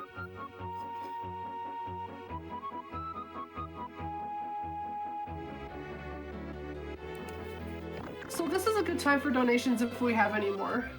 We do actually. Looks like we've got a bit of a train going on here. We have $10 from Dr. Doobie 108 saying, "Some say heavy Troopa is waiting in front of that door to this day, ready to launch. If only someone would set him free." We have $25 from Anonymous just saying, "Heart Pidge, us Heart. too." Us too. We have $50 from Glam Pharos 236 saying, "Donating to tell Pidge that Bowser is the best boy of the game." I gotta say, I don't know what the community opinions are on this, but I'm on that team, certainly. I've known Glam for like 13 years, so thank you for donating. Love it. And we also got $25 from Arisen Dead saying, "Good luck, Pidge. Shout outs to the Super Mario RPG community. Keep doing great work." Well, if any of the community is even like a little bit as great as Pidge's, I have to say they're probably an just fabulous community. Oh, I can confirm. People that run SMRPG are awesome. I love them. I'm gonna I don't really need to do this. I'm just gonna back out and make a quick safety save, just in case I mess up this next skill swap, which I've only ever done once, but there's a first time, there's a second time for everything. You do it on your first try, no matter how many tries it takes. The others are just practice. I think I'm like, well, if I miss it, like I have to reset. My last save was before Valentina, so I couldn't afford to make a safety save there because this run is actually going like extremely well so far. The only major hiccup I've had was missing one attempt of Rock Candy Minute.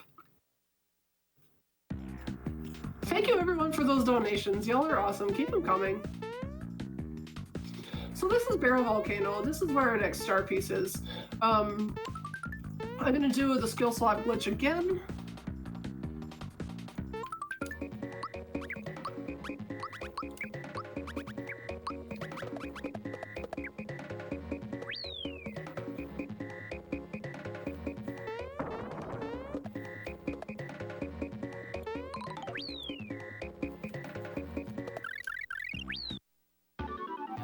Oh, I got comeback for Gino. That's a nice little bonus. Yes. That's, I don't think that's actually, like, I don't know, like, if that's still in the route or not, but I got a lot of hits on that star, so maybe it is. I usually mess that star up and just get barely enough for Peach to learn Geno Blast.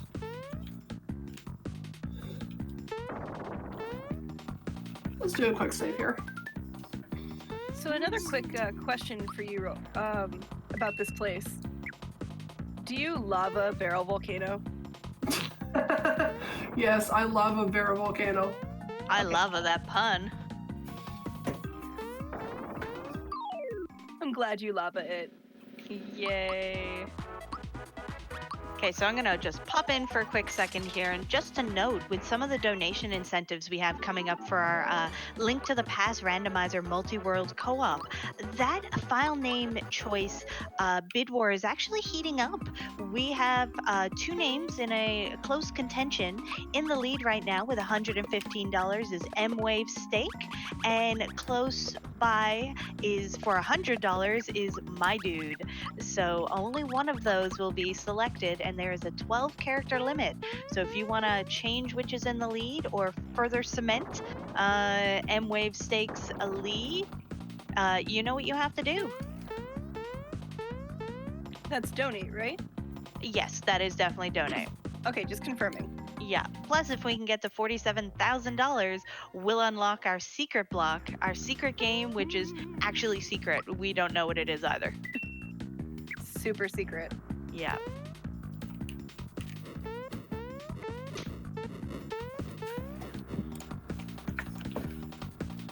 So this is our dragon. This guy's a jerk. Aww. He's adorable. He's like a little dragon from SMW. But this fight can just go wrong in so many hilarious ways. I love his little feet. Petition to make him a chocobo as well.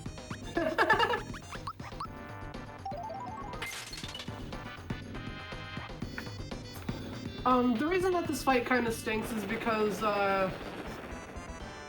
he takes a really long time to do his attacks. Oh wait, I did not need to attack him there. That's okay though. Ice bomb. And also because he has a evasion rate, so sometimes like your punch just doesn't go through at all, and that really messes up the flow of this fight. His spells are really strong. He can make Helios start attacking you, which take forever. He's just kind of a jerk.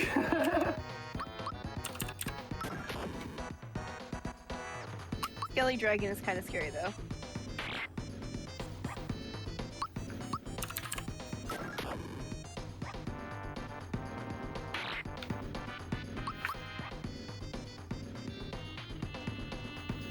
So, the amount I'm gonna do Ultra Jump on him here. I have to count 11.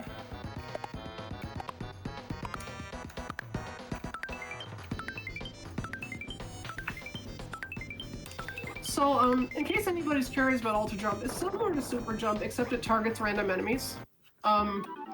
Which, when there's only one on the screen, it'll always target the same one, of course. And the reason that we don't use it in place of Super Jump is because if you do 100 Ultra Jumps, you don't get a prize for it. That prize only applies to Super Jump. And also, Ultra Jump is slower. It's more powerful, but it's slower. It has a bigger frame window between jumps, and also it's a 2-frame window instead of a 3-frame window, so they're a little harder to land. There is almost never a reason to use Ultra Jump over Super Jump. Just like on Zombone, we use it there because like the damage that we have to do is so minimal that there actually is an advantage to using Ultra Jump there. But most of the time, like doing Super Jump on a boss is actually faster because of the frame difference between the two, and also it's safer because of the bigger frame window you have to land it.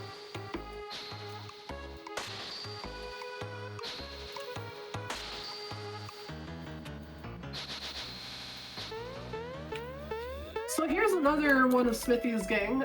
So we've seen a sword, a bow, a spear, and now we have a bunch of axes. Except when I was a kid, I thought these were toothbrushes.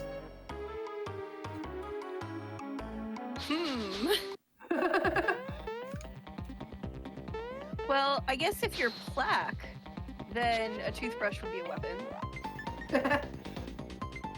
Or at least a mortal enemy. The Axum Rangers fight is quite annoying.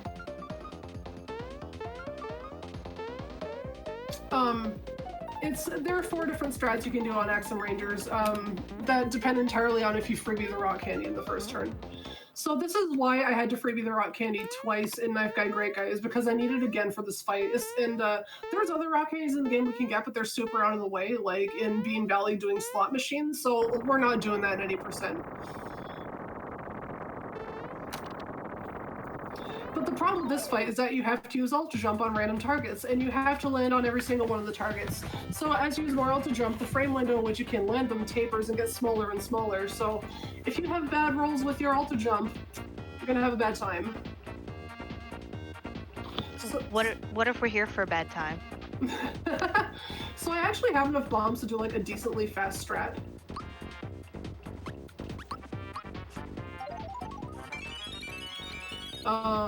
Can toss a firebomb. It's been a while since I did the fire and ice strat, but I got enough freebies that I can actually get away with it. But I still, if you don't freebie the rock candy, you have to do ultra jumps.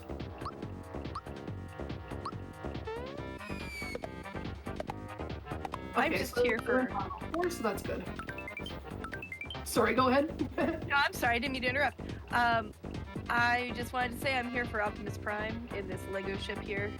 Oh my gosh, it is too. Or Optimus Prime. The strat where you have a firebomb and an ice bomb is decently fast. It's not as fast as having an extra rock candy, but it's still like pretty quick. It makes me not have to do an extra turn with fires, and it also makes me not have to gamble on 4 ultra jumps on pink with a single ice. So we're in phase 2 of the Axum Rangers fight. And phase 2 is where it uses Breaker Beam every second turn. So Breaker Beam is going to take out Geno immediately, but Mario and Bowser are powerful enough to be able to deal 999 damage to it within the next 2 turns we have before it can cast a second Breaker Beam, as long as I time all my attacks correctly.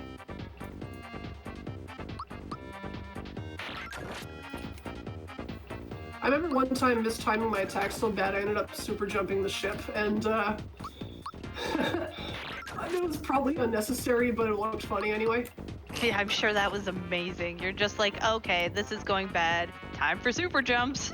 I see nothing wrong with this strategy. So that was a pretty clean Axum fight. Like, nothing too threatening happened there. The fight starts getting a little wonky if you only have like a single firebomb or a single ice bomb, and you don't freebie the rock candy. But because I had a rock candy, a firebomb, and an ice bomb, like, it's not the perfect Axum fight, but it's clean and non-threatening.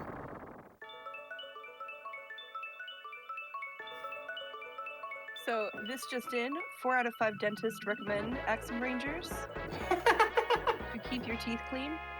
So with that, I think I've actually used up all the freebies that I got from my earlier items, and that's sad, but it's also a good thing because using all those freebies has actually saved me like a ton of time in these battles. I saved time on Mega Smilax, I saved time on the Corpodite fight, I saved a lot of time on Zardragon, I saved time on Axum Rangers, and I saved time on Valentina. Like, that's a big deal. Like, that's a lot of fights to be saving time in just by the freebie luck. So I don't know if I ever actually explained what a freebie is, but when you toss an item in battle, most items have a 25% chance that they will duplicate themselves as you toss it. So you use a firebomb, and then it does the effect of a firebomb that deals damage across the board, and then it places another firebomb back in your inventory as a random chance. That's what a freebie is. So when we have firebombs and ice bombs, the reason that those are so important is because we can only buy them in Seaside Town before we beat Sunken Ship.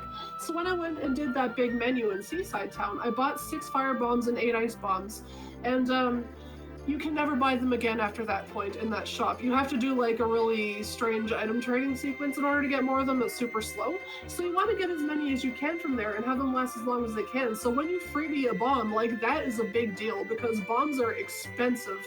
Fires cost 200 coins and ices cost 250 coins each. So the fact that I was able to get 2 extra ice bombs and then freebie 2 of them and freebie 4 fires, like, that is amazingly good. Like, that is a massive time save because you've seen the animations for the bombs. They are very, very quick. They're much quicker than taking the time to do attacks for equivalent damage. Like, that is 280 damage across the board versus having to do attacks one by one super slow. So that means that this run is actually going like exceedingly well right now, even though it's a slower version of the game.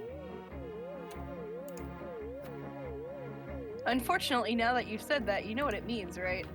Oh, I'm past the point of freebies really mattering all that much. Like, the only fight left that they're super important for is Gun Yolk. Oh, okay. Just was concerned for a second.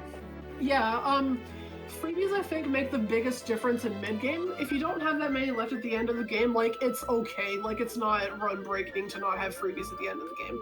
It's nice to have them because they do make some fights quite a bit faster, but I think they make the biggest impact in the mid-game. Because by the time you're in the end game, you've learned more powerful area spells. Like Peach now has Geno Blast, which is very strong. And just things like that can kind of make up the difference between not having as many bombs as you'd like. Oh, okay. I love that bus so much. Oh Yes. my gosh, I want Yeah. one.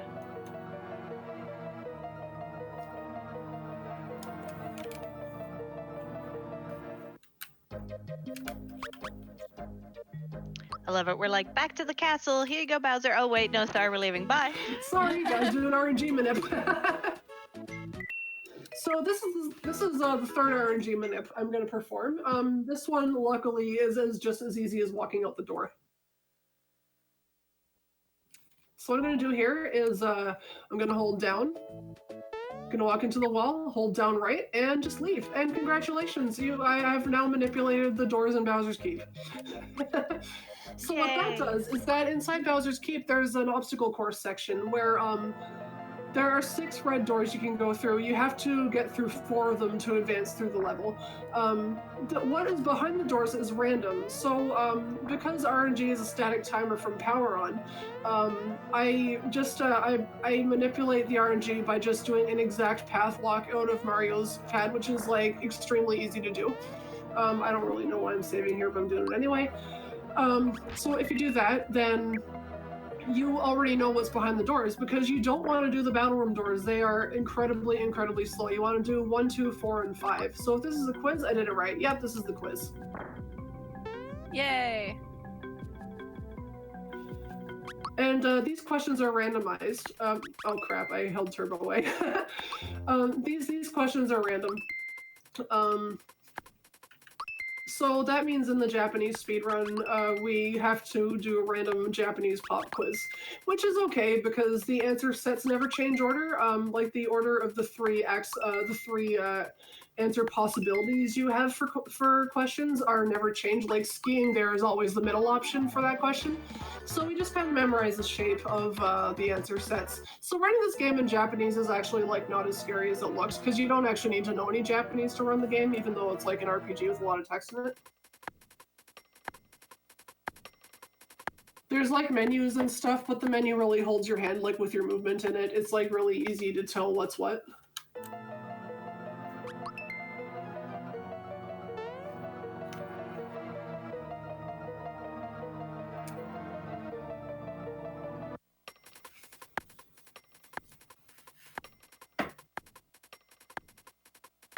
So this is a nice little easy mini game. Just count the barrels. I count them in chunks, so that's 45. I thought there were no maths in this run. Right? I was about to say. Oh no, it's only no math when I'm doing damage calculating. Gotcha. I'll gladly do math anywhere else, but I refuse to do math for damage calc. So you are 3, 4, 2. Okay. I think that's the same pattern I got the other night.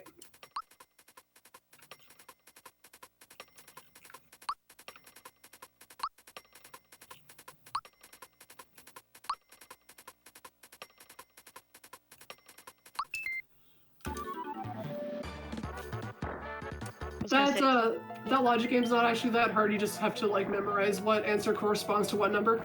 Yeah, I was gonna say, Mr. Topper, are you saying that you do not trust? Sorry, Dr. Topper, are you saying you don't trust in Pidge? Excuse me. In Pidge we trust.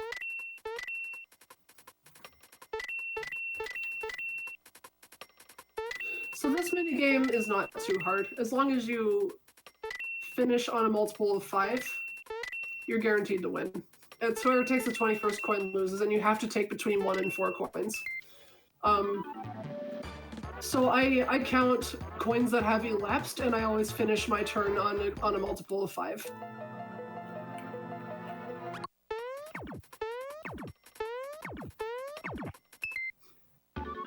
I'm just wondering how that fish didn't win the swimming competition. Yeah, how did the fish come in third for swimming?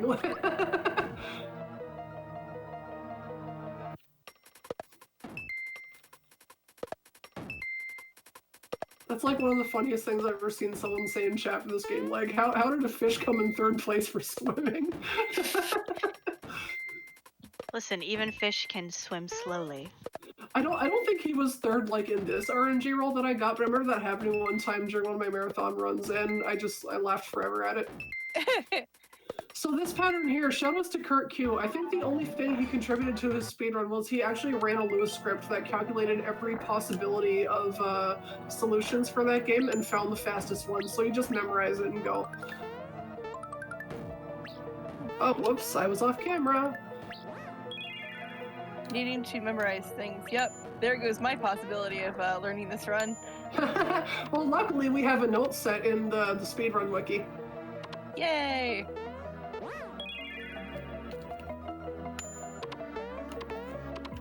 This part of the game is always where my platforming falls apart.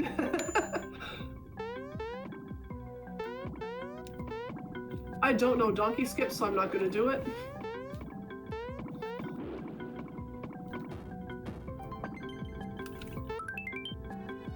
Poor DK.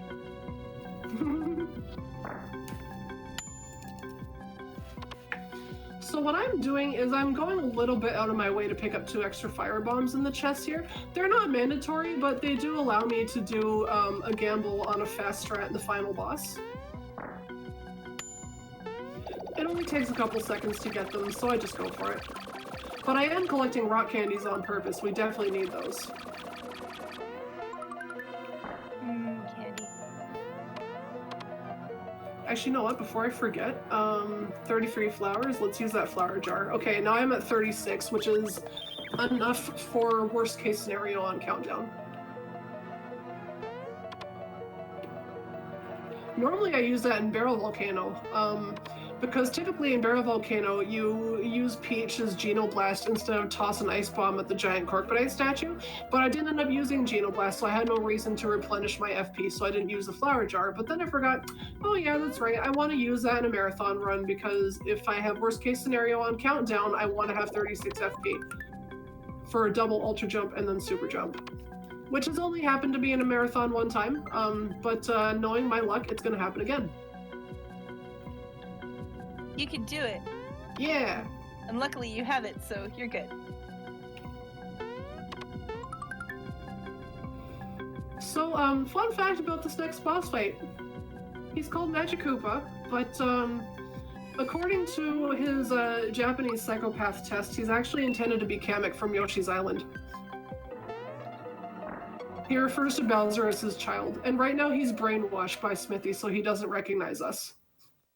Aww.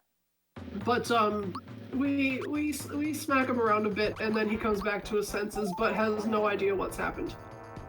So Bowser just says to him, "Don't worry about it. It's just nice to see you again." And he's like, "Oh, well, you know what? I can actually help you. Let me give you a coin chest that never runs out of money. You don't even have to find 99 Skulltulas for it." Or 100 Skulltulas, I mean. Why did I say 99? I would love to have one of those. You can send one of those chests my way. Thank you. So, fun fact about Magikoopa, after the second turn he starts summoning bosses that you cannot attack him until you take out his sidekicks. But if he summons King Bomb and you let King Bomb use Big Bang and it doesn't destroy your entire party and game over you, Magikoopa is actually permanently disabled for the rest of the fight. He doesn't attack. So I've seen Albrecht go and take down Magikoopa by just spamming Mallow attacks for 2 damage, because he legitimately does not do anything. That is fabulous.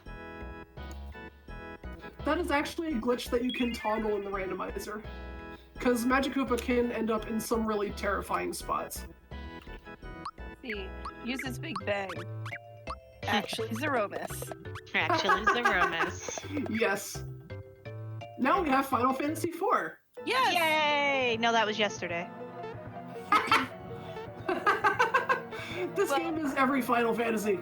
Well, I mean, Yeah. we would have more Final Fantasy IV. I'm okay with this. Also, let me know when we've got some time for some more donations. Oh yes, After I do the super jumps here, we can do a couple more. Sounds great. Well, we can do one more after this. I think we would have enough time for. Perfect.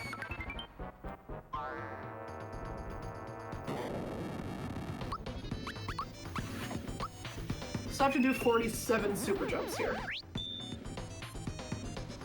You should help us count, chat. Head bob along.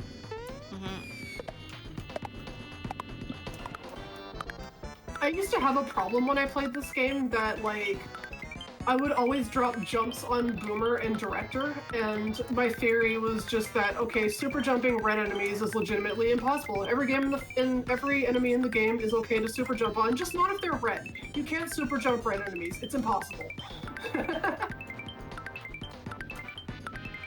In my case, it would be, you can't super jump enemies. Don't even try. So I think that's 47. Yeah, that was 47.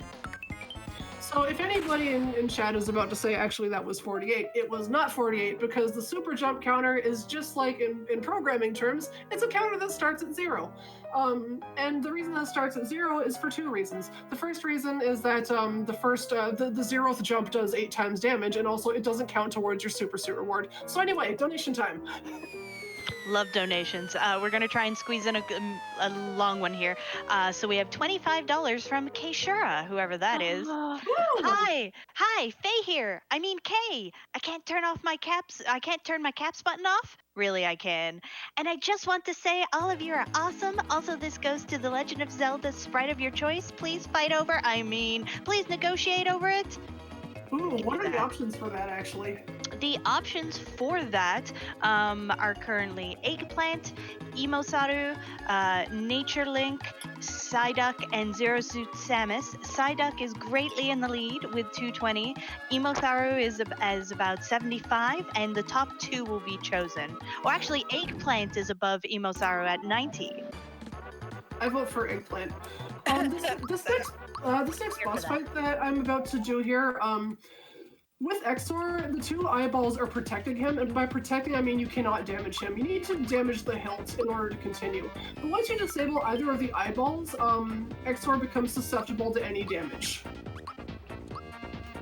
And when I say any damage, I mean any damage. So why didn't we bring Mallow to just punch us? Well, because I had a much faster method. This is the only boss in the game that is vulnerable to Geno's one-hit KO move, Geno Whirl. I just wanted to explain that a bit, so if there's more donations, we do have time for them.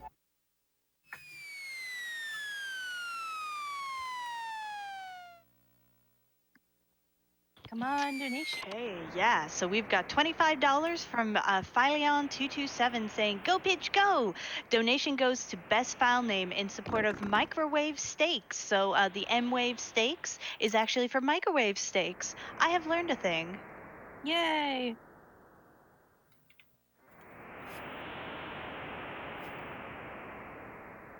Does that mean you leveled up? Yes.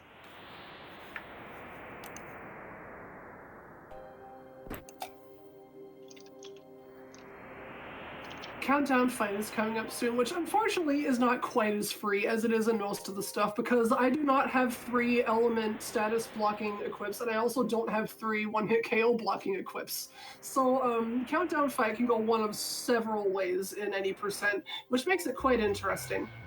It's a little bit of a flowcharty fight that has some strange cases in it. But this is the final area of the game. I've collected 6 star pieces, and I need to get my 7th, which the final boss has, and I need to collect that and fix the Star Road. And then the game is over. No. It's okay, we still have a very difficult platforming area, and there's a lot of glare on my TV, so don't expect too much from me here. Woo! Yeah, this area is kind of dark. Yes.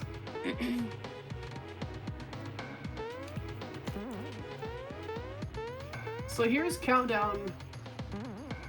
Let's see how this goes.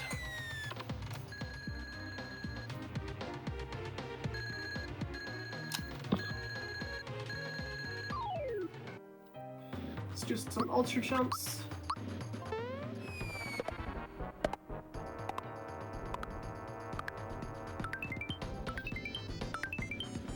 Bad luck. Boost Mario.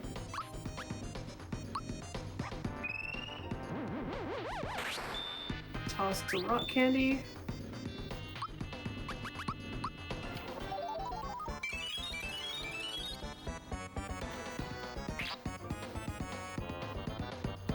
Oh, okay, that's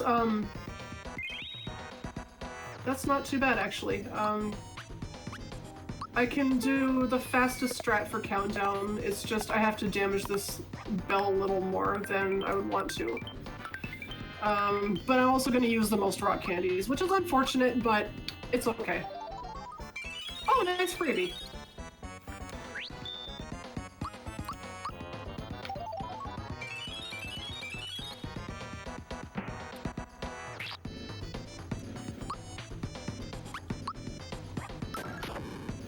So we want to take out the bells as fast as we can because they have the most dangerous attacks, whereas Countdown's attacks they go in a sequence depending on what phase his face is in. Not too bad, not too bad. I got a rock candy freebie out of that. Yay! Yay!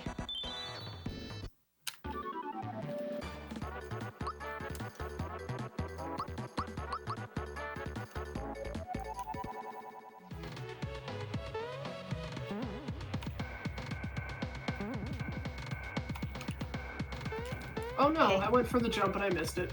Oh no! Can I I pop went in for with it. another Yes, few quick donations? Excellent. So we got $10 from Anonymous saying yo. Yo to you too, friend. We have $5 from Owadua NM. Thank you so much for that. And we have another $5 from Raiko Dactylus saying, it's not an endless treasure chest of coins, but I hope this helps our heroes, by which I mean the runners and commentators, make the world a better place. We're going to try our best. And thanks, you were able to. Oh, I did not set up the wrong work properly. Oops. That's okay, it only saves 8 seconds. But our 8 seconds. That's okay. Also, we got a $25 donation from Serena Dragoon saying, so, after Super Mario RPG is over at the final boss, we restart and do it all again, right? No, because there's a lot of other really excellent runs coming up, but we only wish, and glad you're enjoying this so much. Alright, second try, perfect every time.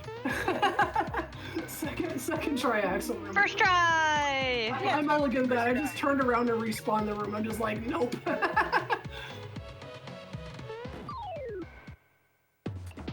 So I'm not gonna go for rock candy on this guy. I'm just gonna super jump him. I have to do 37.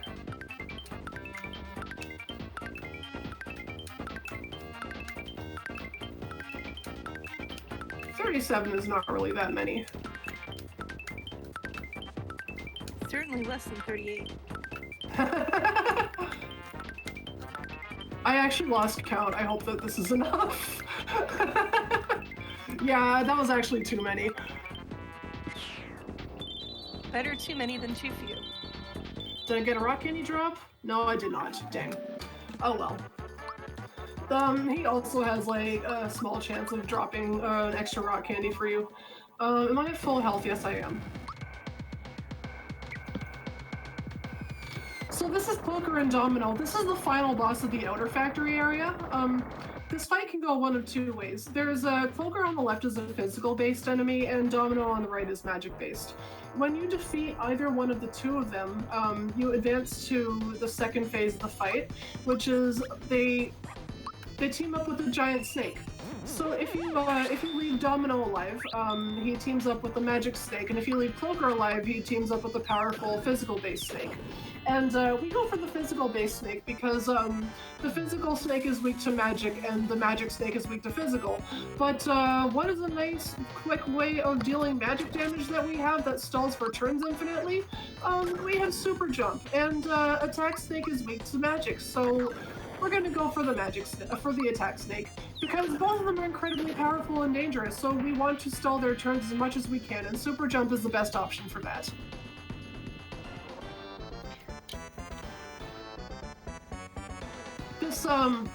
This snake has an attack called Poison, which isn't blockable and can take out Geno or Bowser, I think, in one hit. But not Mario, because he has Suit and also a defense boost. So poop the snoot with your feet. It seems legit. I have to do 64 on this one. That'll...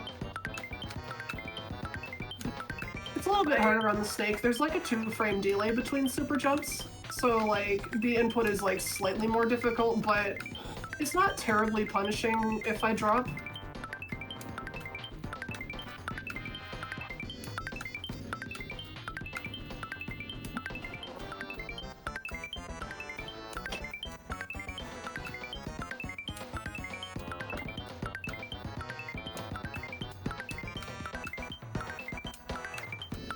I think that's enough. Yep, that was 64. Yay! Sometimes I like to talk during super jumps, sometimes I don't. I just try not to talk myself because you talking's fine. Us talking is distracting. Peach is back and she wants a suit and she wants that. As you do. Yeah. So, the second skill swap I did on Peach, we actually never saw the outcome of that because I had an ice bomb to use on the Corkbanite statue. So, we're about to see what exactly happened when I skill swapped in Barrel Volcano, and it is fabulous. Pink Geno! Yes! I love that. So stylish. Tacky with the power of Rainbow Road.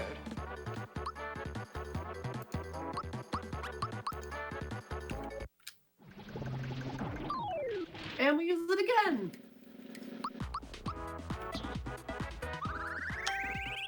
Oh, I left my ringtone on my phone. That was super loud, I'm sorry. Hey, Paige. Hey. I think you just got a message. Yeah, it's okay. I'll read it after the chat.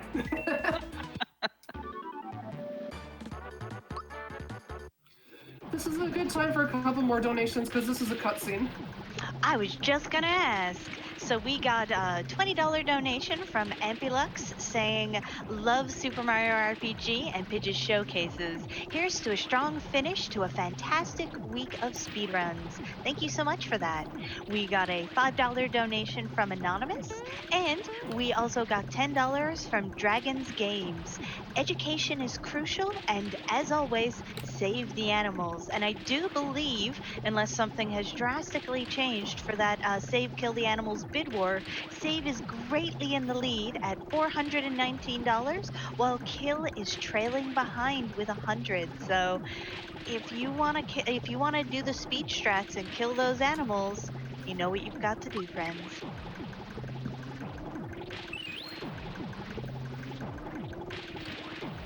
So this is like just kind of a boss rush area. A lot of these fights are very similar. There's 3 Shovel Knight fights with varying amounts of hammers, and the hammers get progressively more skilled as you go up. The first one just bop you, the second one's throw a hammer at you in addition to bopping you, and the third one's throw hammers at you that cast fear. And also the attacks from the Shovel Knights get stronger and stronger. But it doesn't matter too much because I am also incredibly strong, and in the third one we just super jump him. To be fair, if somebody started throwing cameras at me, fear would be one of my responses.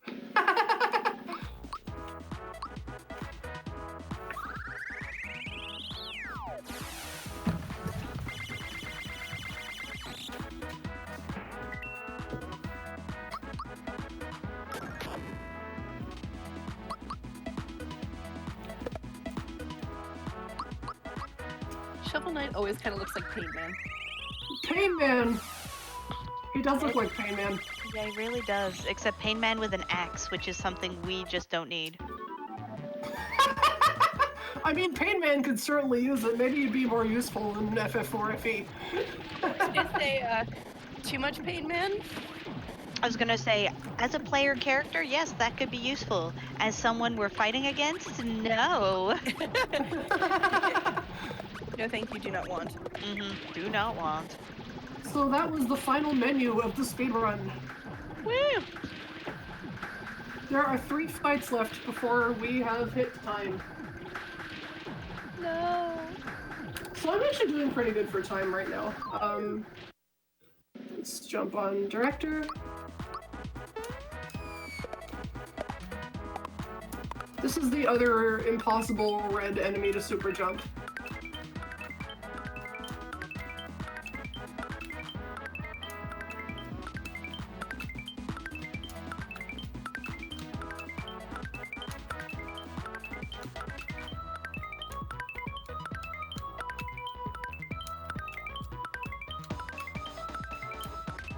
So clearly the game got patched, and he's no longer impossible to super jump. I was going to say, I could see red monsters being, or red enemies being difficult to super jump because they're actually made of lava. And you know what happens when you jump in lava in SMRPG? Well, you go out of bounds. I didn't get to show that glitch off, but if you finish your volcano star while you're in the lava and you get a level up, it actually sends Mario out of bounds as long as you hold like the D-pad and the Y button. I think it's the Y button. It might be the jump button actually. Oops. I forget. I did it during Limit Break 2017.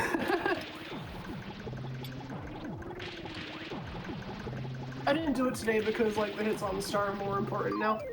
So that sleepy bum that I bought all the way back in Tadpole Pond, I'm using it now. Because this is the terrifying boss fight, except for one little problem, he is susceptible to sleep. It's nap time.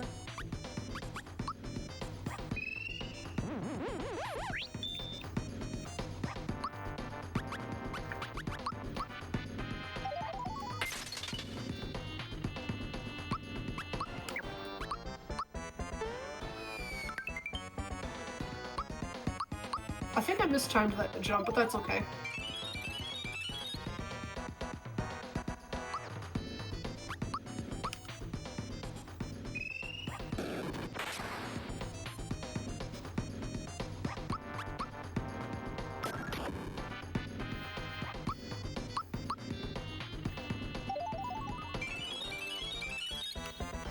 Oh, no I didn't. Nice rock candy freebie. That actually makes the Smithy fight a whole lot better than it was about to be. That was actually my last rock candy, so I freebied it. And there are 6 different strats for Smithy depending on what bombs you have. I could have used probably a fire bomb, but I'd like to save them for Smithy too. But rock candy actually is the fastest strat for Smithy because it means you need to do the least super jumps on him. So I'm about to do that. Let's go back and make one last safety save, and then it's time to finish the game, everybody. I'm not sure I'm ready for this. Too soon. Too soon. Just means we have to get extra hype for the rest of the run. Exactly.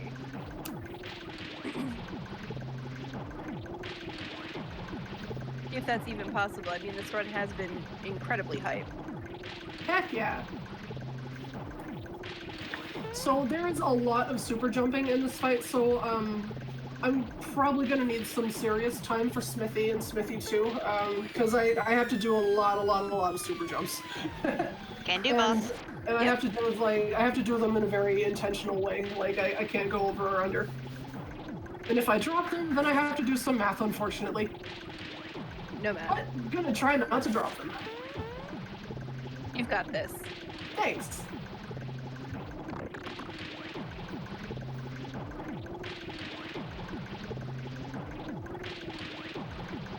Here we go. Final boss time. Are you ready, chat? Let's go.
Okay, so Smithy 1 went off without a hitch. Let's hope Smithy 2 can be just as good. Yay!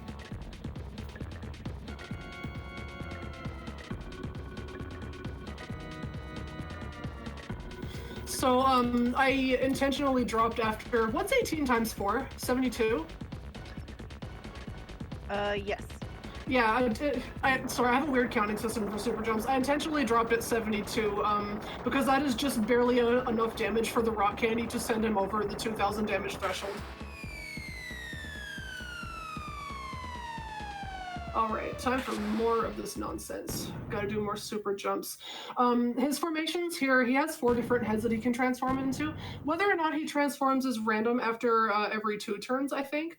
But he actually transforms in a pattern depending on how much HP he has. So at the start of the fight, he always transforms into the tank head immediately. And with that, I will take him down.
Yes!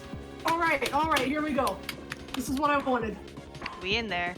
Yay!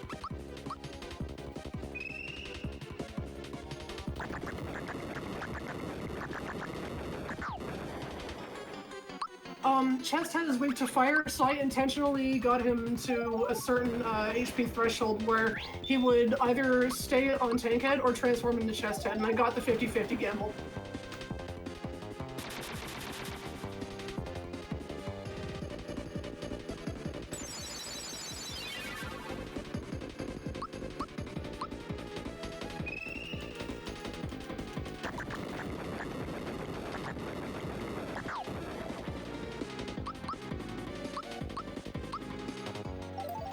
And that's time! Yay! Yay! GG! GG! 257.21, not bad. 3 minutes underestimate. Yeah, you did it. So, Margie and Netara, thank you so much for joining me for this. This was really fun. Oh gosh, thanks for having us. Yes, thank you so much. Hey, I'm just going to read one last donation. We got $50 from Hop Tour.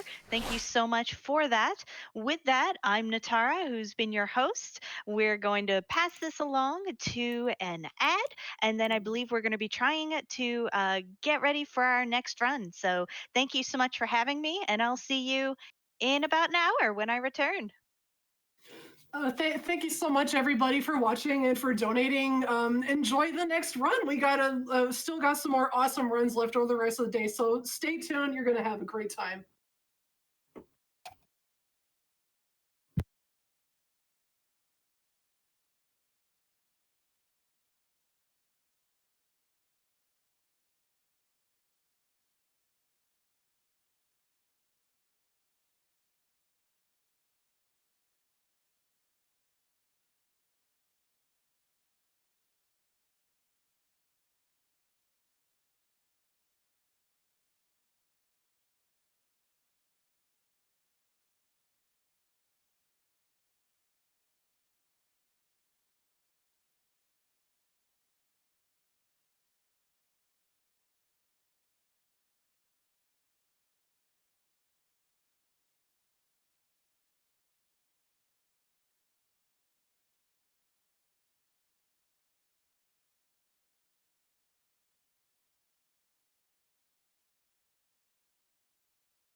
I met some of the girls who were dreaming to be engineer or architect to rebuild their countries. But parents do not imagine their girl being in a man's world, and so they do not encourage them to do so.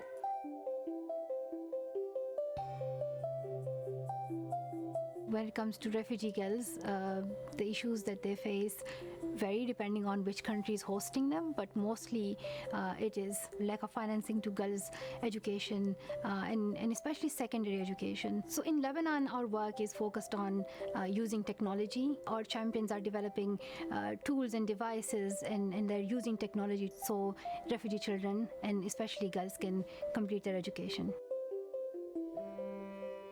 My name is Naila Fahad. I am the co-founder of LAL, Lebanese Alternative Learning NGO.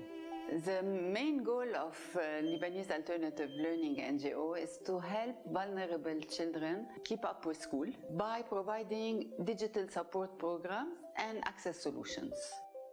Today, technology is a necessity in education. It's no more a luxury. Unfortunately, it is still widening the gap between privileged students going to privileged school and underprivileged students that do not get access to innovation, to technology. We at LAL, we strongly believe that technology should be an equalizing force when it comes to education. Digital education should be free and should be accessible to all. And when we went to the field, we discovered that a lot of schools in remote areas have computer rooms, but they are not using it because they do not have internet or adapted program. So the tech team, to solve the unreliability of the internet connection in remote area, came up with this idea of what we call Tabshura in a box. The box is based on a Raspberry Pi technology, so it's a small computer. It's used as a tiny server. We put all our content on this small micro SD card. We upload the content on this micro SD card. We put the card in the box. And now the box is a library of all our content that will hotspot wireless up to 30 computers and work offline. Children get very motivated when you come with a digital program. We take them to understand better how they can use a computer like a real course, especially for those who are afraid to ask the teacher, "I didn't understand, can you explain again?"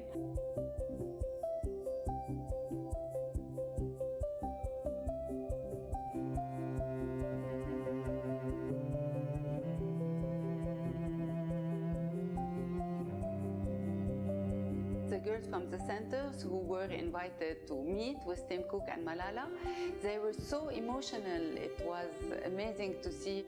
I think it is very important in the humanitarian world to collaborate. And I'm very happy that Malala Fund is supporting a collaborative project because it is enhancing the idea that humanitarian NGOs should collaborate, should work together and not separated one from the other. My hope for the future as an NGO is really to get our Tabshura program as a reference in education and benefiting more and more people in Lebanon. And the co-creation box can very easily go outside Lebanon. And my bigger hope for girls' education is that Malala Fund enhance the ambition of girls to fight for their education.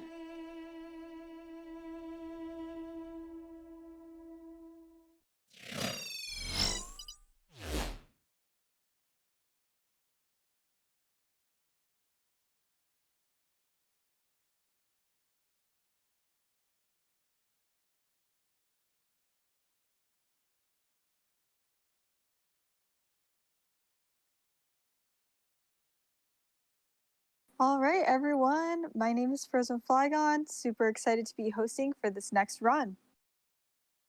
Just as an update, our super secret block that I know you all are anticipating, I know I am, is going to need 47,000 in total donations, and we need to make that by the end of the Link to the Past multi-world. So if you want to see what we're going to play during that secret block, which I don't even know about, it's that secret, let's get our donations in. And every single donation you make towards other incentives also helps us meet that secret block. And it looks like it's time for Reverie Under the Moonlight with Lori D. Bunnykins.